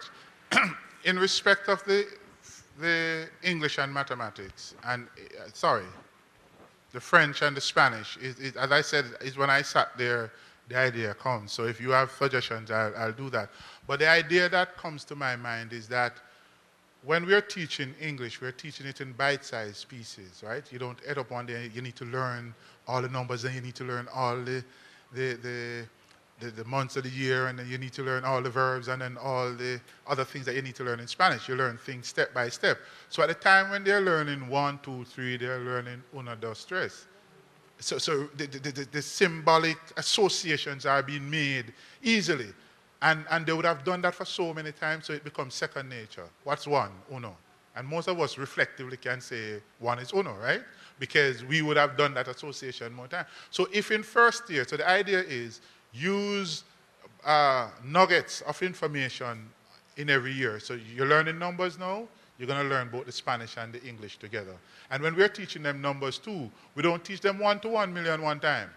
And even though some of us still have problems calling 99 billion and all that sort of thing, when you see those billions, you start to look, okay, let me count the zeros. You understand me? What we did was to teach them 1 to 10, right? And then you teach them the others as you go, and once they understand the tens and the hundreds, then it's easy for them to count later on. So that's what I'm thinking, that you twin the knowledge. Whatever you're learning now, you're learning the Spanish together. And I think that will help them better going forward. You have endorsed the other points, so I don't need to respond to those points, right? Thank you very much.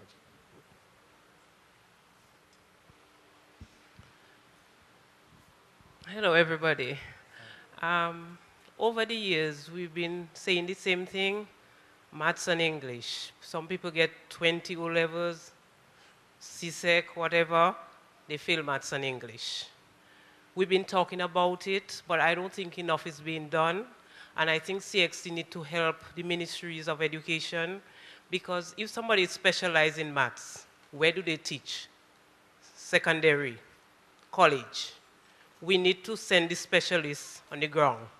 Start on the ground, so by the time the students reach secondary school, college, all the teacher has to do, prepare them for the exam, because the foundation would have been built, and the teacher not trying to teach them things that they should have known and struggling with giving them the basics at college or at secondary school. So I think CXC need to help the ministries to prepare specialists, maths, English.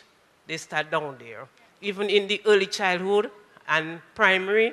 So when they reach secondary school, the teacher could always say, wow, they're ready for the exams. Another concern I have, I know CXC is promoting students to do 20, 25, 30, 35 CSEC subjects. Is that necessary? Which institution going to ask you for 20 CSEC subjects for you to go on to become a doctor, an engineer? And we have to be careful because out of the region, they will say, but what kind of easy exam is this? Everybody have 30 CSEC, 50 CSEC. Why? And then we have to look at it as well. If I am studying 30 CSEC, that means I don't socialize much. I have to spend a lot of time in my books for me to do that 30 and get 31s or 32s. When it comes to working with people as a team, this person will have a challenge. They cannot relate to me because they were so isolated, focusing on getting 20 CSEC or 25, they cannot relate. They will become savages and cannot work as a team. So yes, we want to hear they get 20 and 30. I hope that CXC is not using that as a money-making business because the institutions, as it is, like universities, not asking for 20 or 25. Thank you. Okay, so thank you very much for your question as well. But let me also clarify a point you made so that that impression is not left on all here. CXC at no point in time advocate for anybody to do any number of subjects. That's not CXC's thing.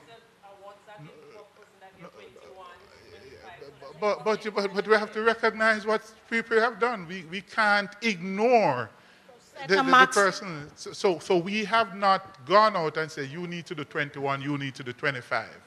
All right? And that is why we make sure that our awards are also sectional, so that it spreads across the discipline. So you'll have somebody in a subject, you might get 21s, but you're not the top students in maths, but you get 20 grade 1s anyway, if that's what you're saying. So we don't advocate or even try and get persons to do more than the number of subjects that they ought to be doing. In fact, we expect that person should really be doing 5 subjects or at most 7 or 8. We don't necessarily go out and advocate and say, well, we want more. Of course, we want persons to write our exams, but not one person, as you're saying, with all the challenges that you have indicated. But there are some parents who, that's what they put in their children. Go and do it. I mean, and we won't stop them if they figure that they can. Right? No, we can't limit our potential because why should we cut off? I don't think we should cut off how many subjects a student would want to do. If they think they have the capacity to do it and want to do it, what would be a problem if we had insisted that everybody needs to do the same 20? Then we would have a challenge because then you're promoting persons to do something beyond what they want. You know? So it's not really promoted by us. In relation to assisting ministries of education, remember now our portfolio is really for assessment. And what we can do in that regard is the kind of analysis that we're going to be engaged in, the detailed analysis of the exams and how it perform, is to make that available to the ministries, to say to their teachers, particularly in ministries that they do have subject coordinators and stuff, to say, use this information to help, and also lobby with teachers' colleges to say that as you prepare teachers, this is what you need to have them doing. Specialists, that's a call for the Ministry of Education that says, are the persons teaching maths to be a specialist in mathematics, a specialist in English, and a specialist in physics or whatever it is? We can't necessarily impose on them. The what? Yeah, so that's what I'm saying. My assistance will be from the standpoint of the post-test analysis for persons for them to see what the weaknesses are and how they should be able to address that. Some ministries of education conduct workshops. So I figure from that standpoint, in developing teachers, the information from the research we are going to be doing will feed into those workshops. Is another way we can do it. But we can't necessarily get on the domain of what the ministries of education are responsible for. My final comment, and it's about mathematics. That's my area. Yeah. I also very saddened. I'm sorry, I don't wish to get, into my emotional side. Very saddened by the outlook for mathematics over the years, especially at the CSEC level across the region, and in particular Montserrat. The region this year stands at 46%. Montserrat is at 30%. I've always argued that our small numbers, because of Montserrat's small numbers, we should not be featuring at the regional level, never mind being less than. Statistically, it should not happen. So it means that we have a lot of groundwork to do. And let me tell you what is the base problem. And we can fix it very easily on Montserrat. We have this year, for example, a 30% pass rate at mathematics. Some of those same persons over the years end up in the teaching system, and in particular at the primary school level, secondary school level. But I want to focus on the primary level. Let me tell you why I'm focusing there. Because at the primary level in Montserrat, a teacher teaches all the subject. Bad move. Because it means that if I were a poor math student, I am now being charged to assist those young minds mathematically. So I will do one of two things. Either I will do a very poor job at my instruction of mathematics, or I will ignore numeracy. I will ignore mathematics. So I will be spending more of my time teaching the other areas that I'm comfortable with, and mathematics will not get much attention. So you have that weakness traversing the system. And I'm talking about the past 31 years that I've been in this system. That is what has happened. The Ministry of Education must take the decision to stop having the core areas being taught universally and put specialist educators throughout the system, from the nursery, the primary, right up. And that will improve mathematics and English. We see that in the language as well. We see persons, their diction, their writing, and they're teaching English. They're teaching the young minds. You see? So if there's very little, by the time they get to me, and I taught in upper school for a lot of years, so I had to go to grass tacks. I have to go right back in order to get my students where I want them to be. That is why I'm going to pat myself on the back today with the Pure Mathematics Unit 1. 100% pass. And I did that while being principal. I taught. And I'm not saying that, I'm just saying that it requires a level of commitment. And I do apologize to them. I had some of them with me until 11 o'clock at night. I'm very serious, so that I can get them to where they can be to make a difference in the region, and to ensure that our small number, we had 9 of them. There is no way that 9 students should be performing at a statistical level below the regional level. So it requires the expertise, the dedication, and commitment. And if it means digging into our national purse pockets to get mathematics and English where it is supposed to be. And I really mean it. So you get specialist educators and you pay them what they deserve. You pay them to retain them, and we will certainly have a difference. And that's not a comment for you. You can just have an endorsement. Thank you, sir. Well, I totally know that's not a comment for me. And so I was just happy when I saw the permanent secretary walked in, because, I mean, with such passion that you speak of in education, I'm quite sure the permanent secretary would have been taking note. and perhaps would seek to tap into that energy and experience that you have. One more, Dr. Julius, one more. One more, yes, just one more. The cameraman told me running out of source. Good afternoon, sir. Good afternoon. I'm going to bring a different angle to the arguments made by Mrs. KB and Sister Foster, and that's from the perspective of youth and youth development. The statistics and performance of math and English are a concern because those are early measures of critical thinking for us. And what we see from a workplace and a transition, and back to Sister Foster's point, is that an individual ends up with many ones, but no critical thinking skills. You know, we could get into, and I think there's many educators, summative and formative assessments, and what that means. But what I'm saying at the bottom line, because sometimes we stay at 30,000 feet instead of coming down, is that the assessments and the results are showing that young people are not coming out prepared to do work, to apply information in a work environment, right? And so you see instances, I think, regionally and internationally, where our standardized tests do not necessarily correlate to the best workers, right? And so I think there's room for some longitudinal study on your side from your unit, because we need to see the connection between performance on the examinations and the ability to perform in the workplaces and figure out, is there a disconnect, right? Anecdotally, we know individuals that go to the college get some more life skills, get some more applied experiences.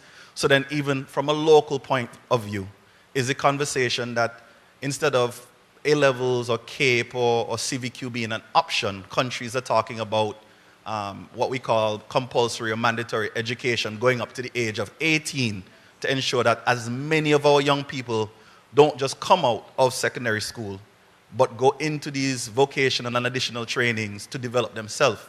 And it addresses for us our brain drain issue as well, because the individuals coming out at 16 from secondary after CSEC are competing now with our individuals coming out from A-level, who are also competing with our what we call unemployed or underemployed youth who are in maybe their 20s.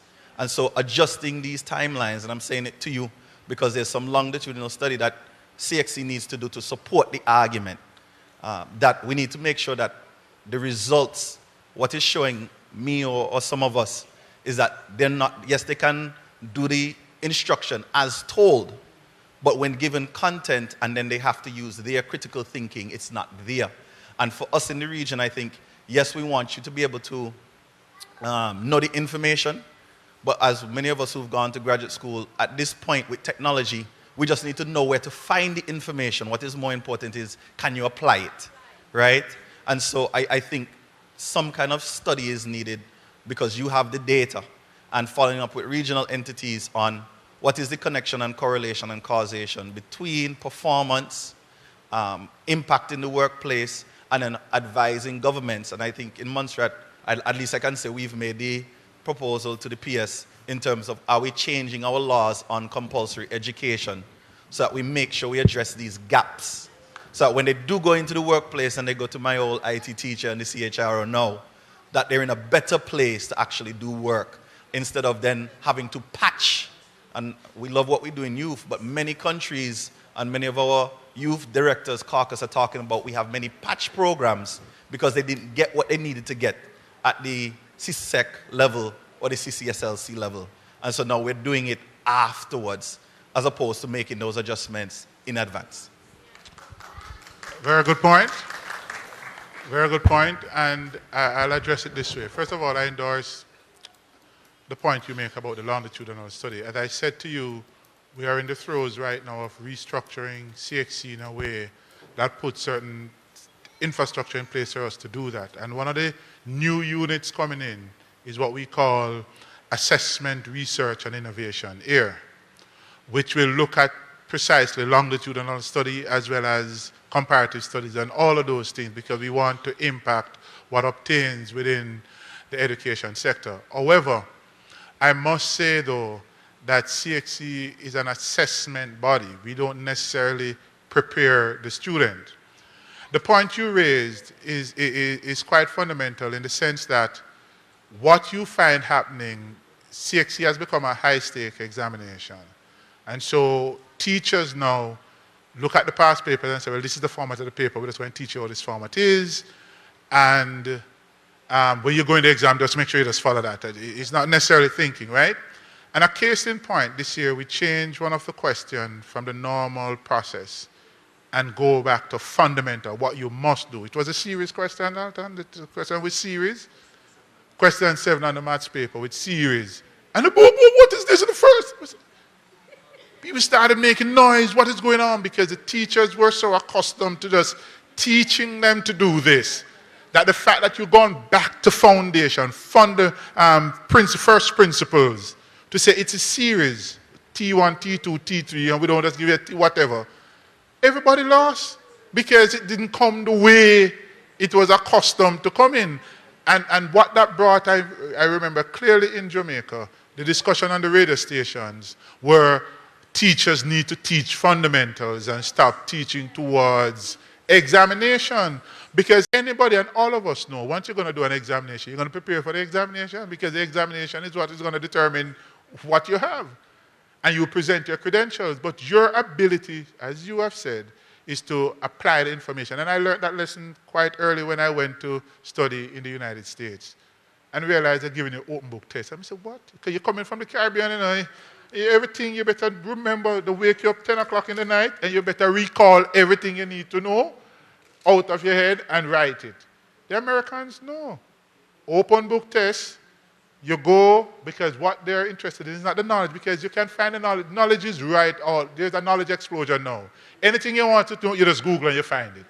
What you do with that knowledge, as you said, is important. And that's where we need to get our training. But our research and development unit will address the longitudinal studies you're talking about to help inform how we move going forward. So very good point.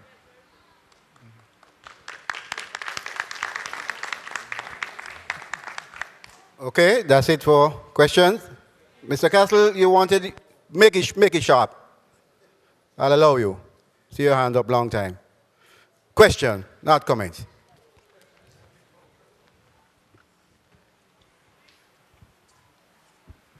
Yes, thank you very much, Dr. Julius. Basically, my question was with regard to the abundance of data that CXC has and the utilization. I was very pleased to hear that there's additional research being done.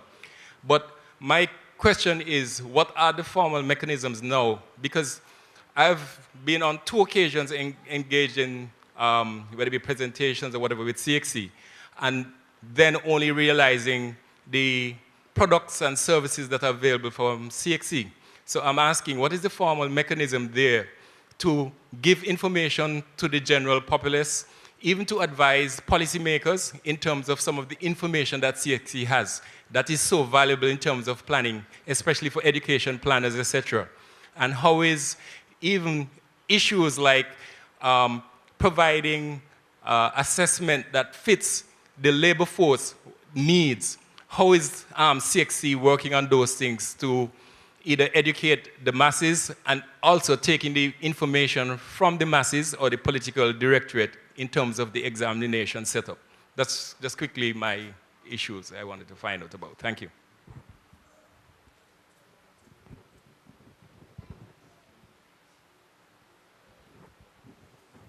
Okay, so yes, we do have, who asked the question? Because I didn't really say it. Okay. Yes, CXC, we do have a lot of information, and we, as I said, we are now creating the situation to do the analysis. But we had to prepare for it, so it's not widely available to everybody yet. The reason why, over the years, CXC was actually doing paper-based. Everything is paper. Right now, we have a massive database, digitization of our records going. So I can go back to like 1980, whatever, whenever we did the exam, and can pick up how the performance were. Right now it is difficult because everything was still on these broad paper sheets that we have to. So we have about 30 database analysts right now entering information in a database to digitize the record so we can do longitudinal kind of studies you're talking about going forward. So we're building the infrastructure to be able to do that. Secondly, the reason why we don't necessarily make information available generally to the public in any specific way is because based on the articles of incorporation for CXC, the data still belongs to the ministries of education. So you saw me just presented to the premier at this symbolically to say, this is the data for Montserrat. Now, if it is that individuals in Montserrat want the detailed information on Montserrat, you have to get approval from even if your ministry wants to send you to us, they have to send a no objection. Because when you get that data, it can be used in any way. And we can't put ourselves in any prejudicial situation because of releasing information. Somebody started to say, well, according to CXC, Montserrat is doing terribly and the people down there don't know anything. And then we get that information, CXC, and then I'm in trouble. So we normally, the protocol is that you write to your Ministry of Education for access to your information. And for the OECS, sometimes the OECS Director General might write to say he wants it for the entire region collectively because he's doing his analysis and we will oblige because all ministers of education subscribe to that data. When you write to us generally, what we tend to give you is if you want regional data, to say as a region, so you can't pinpoint any particular country. And you will have data available to you like that. But information is available to the policymakers when they're ready to analyze and determine how to give directives for policy development. Thank you, audience and team from CXC as it relates to the question and answers. And clearly, we have some really serious and challenging questions and issues. And one of the things I believe is missing in most cases is the lack of data to inform what we're doing. So it means that we definitely need to do a lot of research so that we can get to the root of the problem to be able to make those initiatives. Because you don't want to put a plaster on a sore. You want to be able to solve the problems. Thank you all very much. We now just move to the last item on the program. That is the vote of thanks. And I call on Ms. Althea Allen, local registrar, acting to do the honors. Thank you, Dr. Julius. It's afternoon. Good afternoon, everyone. My task is very easy. And I'm excited at this time that we're all here in Montserrat doing the 2019 release. Let me start by thanking Mrs. Mildred Chalmers for the Territorial song. Could you please give her a round of applause again? Thank you for not saying no. I actually thought of singing like that, but it's in my dream or shower, and it has not yet materialized. So thank you, Mrs. Chalmers. For the invocation, Father Vyphuis, you never disappoint me or anyone. Thank you very much for the invocation. At this time, I'd like to recognize the persons that worked to put this ceremony together. Ms. Tate, Mr. Matthew Tull, Ms. Amril Gitton, and myself here on Montserrat. And so the team from Barbados and I was the person here on the ground. And I would really like to thank them for their patience with us and their trusts. And at this time, I'd like to invite Ms. Tate, the Public Relations and Marketing Officer in the Office of the Registrar, to make a presentation. She's been in the background. I want to bring her out front.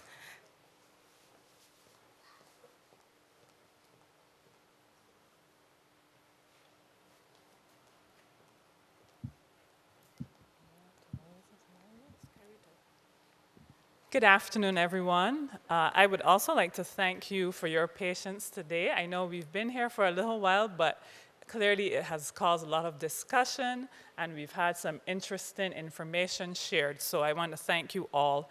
And I'd also like to express our gratitude to Althea as the acting local registrar here on the ground. She has been an excellent ambassador for Montserrat. So please give her a round of applause.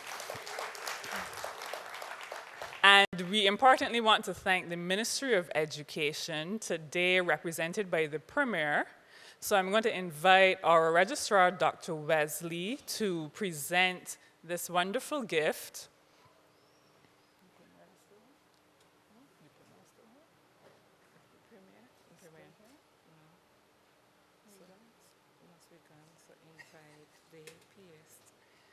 Okay, so is the permanent secretary here? Mr. Fergus, I'll invite you. Oh, the Premier is here? Yes. Oh, I'm sorry.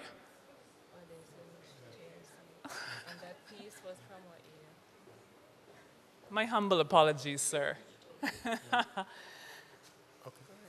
So here, what we have is an outstanding visual arts piece from one of our visual arts students last year, and we humbly hope that you will hang this on the walls of the Ministry of Education within Montserrat, just as a kind reminder of this wonderful moment today and all of the wonderful things that the students are able to produce. So I want to say thank you. Dr. Wesley, you have any words you want to add?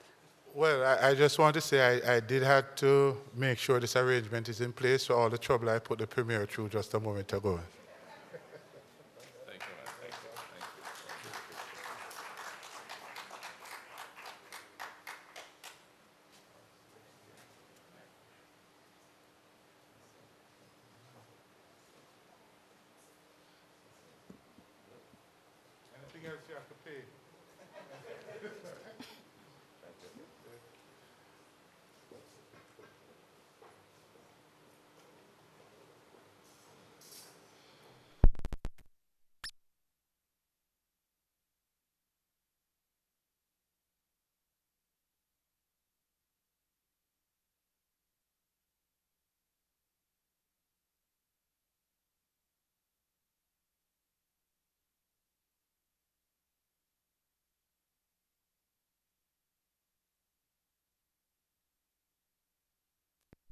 For your remarks, and I'm sure that they're going to get some time before they leave to go to Runaway God at least. I'll make sure. Ms. Medford, thank you very much for your presentation.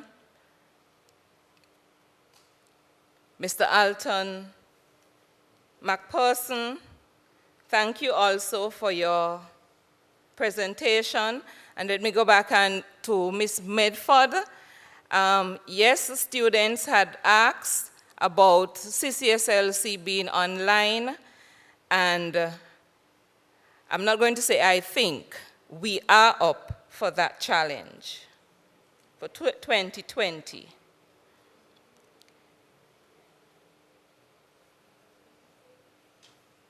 Dr. Wesley, thank you also for your remarks and presentation. Premier Donald Sir Romeo, an acting Minister of Education, Health and Social Services, Youth Affairs, Sports and Ecclesiastical Affairs, thank you for presenting the feature address on Mrs. Ryan, the Deputy Premier and Minister of Education behalf. We would also like to thank the registrar and premier, or the registrar for presenting the doing the symbolic presentation. There's some extra persons I would really love to thank for our decoration. We must say thank you and give a round of applause to Celebrations, Mrs. Verna Brandt.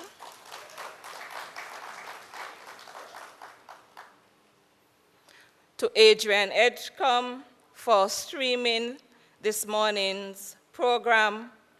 To ZJB for carrying the event live. Ivor Greenaway and team for their technical assistant. Mrs. Fiona Smith at GIU for providing assistant and the photographer. Later, you will be served some snacks, and that is from Ethelyn Castle. Mrs. Ethelyn Castle, we thank you in advance. You're wondering why I left out the performances. Ladies and gentlemen, students are on holiday, and it was a task to get these children together.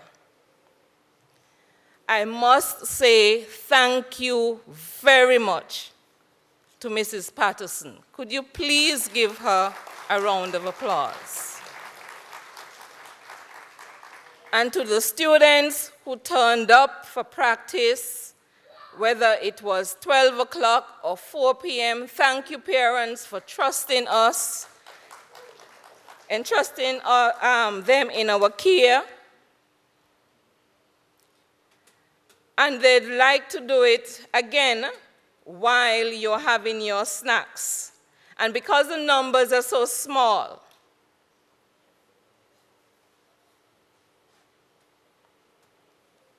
I would like to recognize each of them with your permission.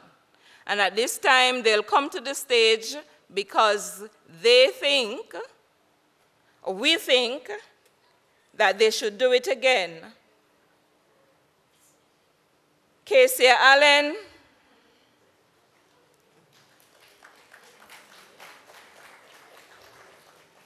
take note of that surname. Keon Christopher, Kalia Philip, Dariona Osborne, Nikisha Scotland, Ladessa Irish, Beryl Ray, Jesse Ray, Kevin Barnes, Nia St. Clair, Ruby Ray, Chevonia, and how could we forget our drummers? Charleston Thompson and Azariah Patterson, and our director, Jason Patterson.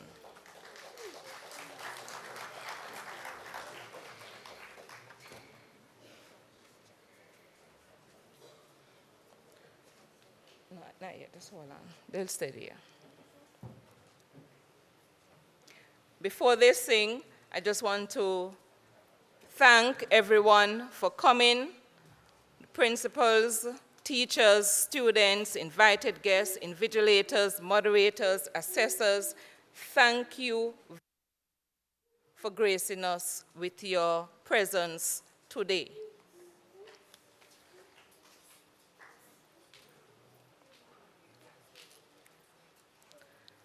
Now, while we are having our snacks, we are going to be entertained by our second performer. And I'm sorry, Dr. Wesley, that there's no Jamaican in the group. I want to make that clear. lead or the lead person, steel pan, Mr. Stephen Elwin, Miss Esselyn Martin, Lorraine Piper, and Alvin Lee. Thank you very much for your rendition earlier, and they will entertain us after.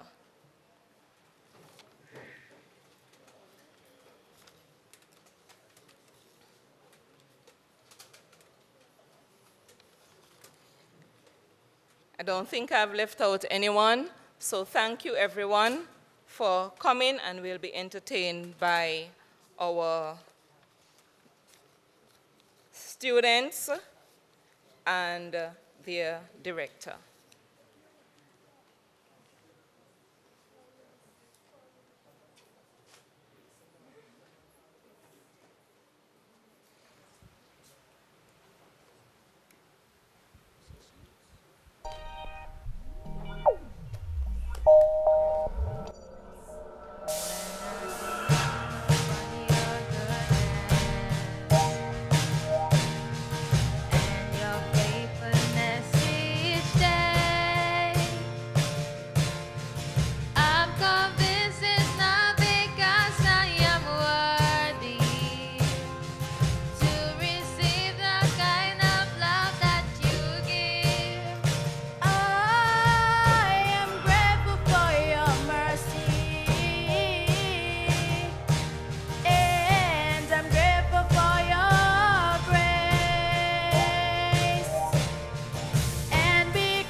many trials and many challenges, but today we are grateful for our achievements and successes. Through our faith and our resilience, God has blessed us, and we are eternally grateful. Aren't you grateful? Which is why today we sing thank you, which means Imela.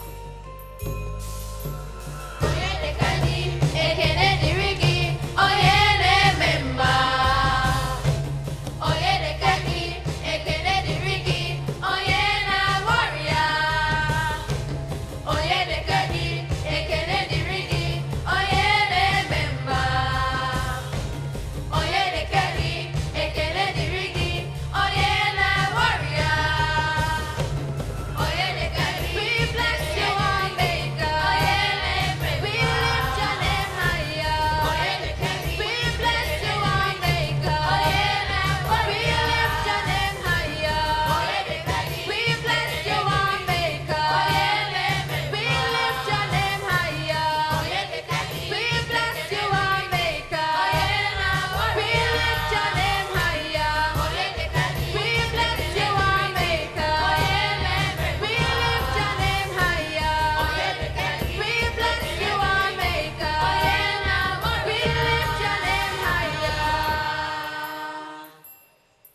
him more.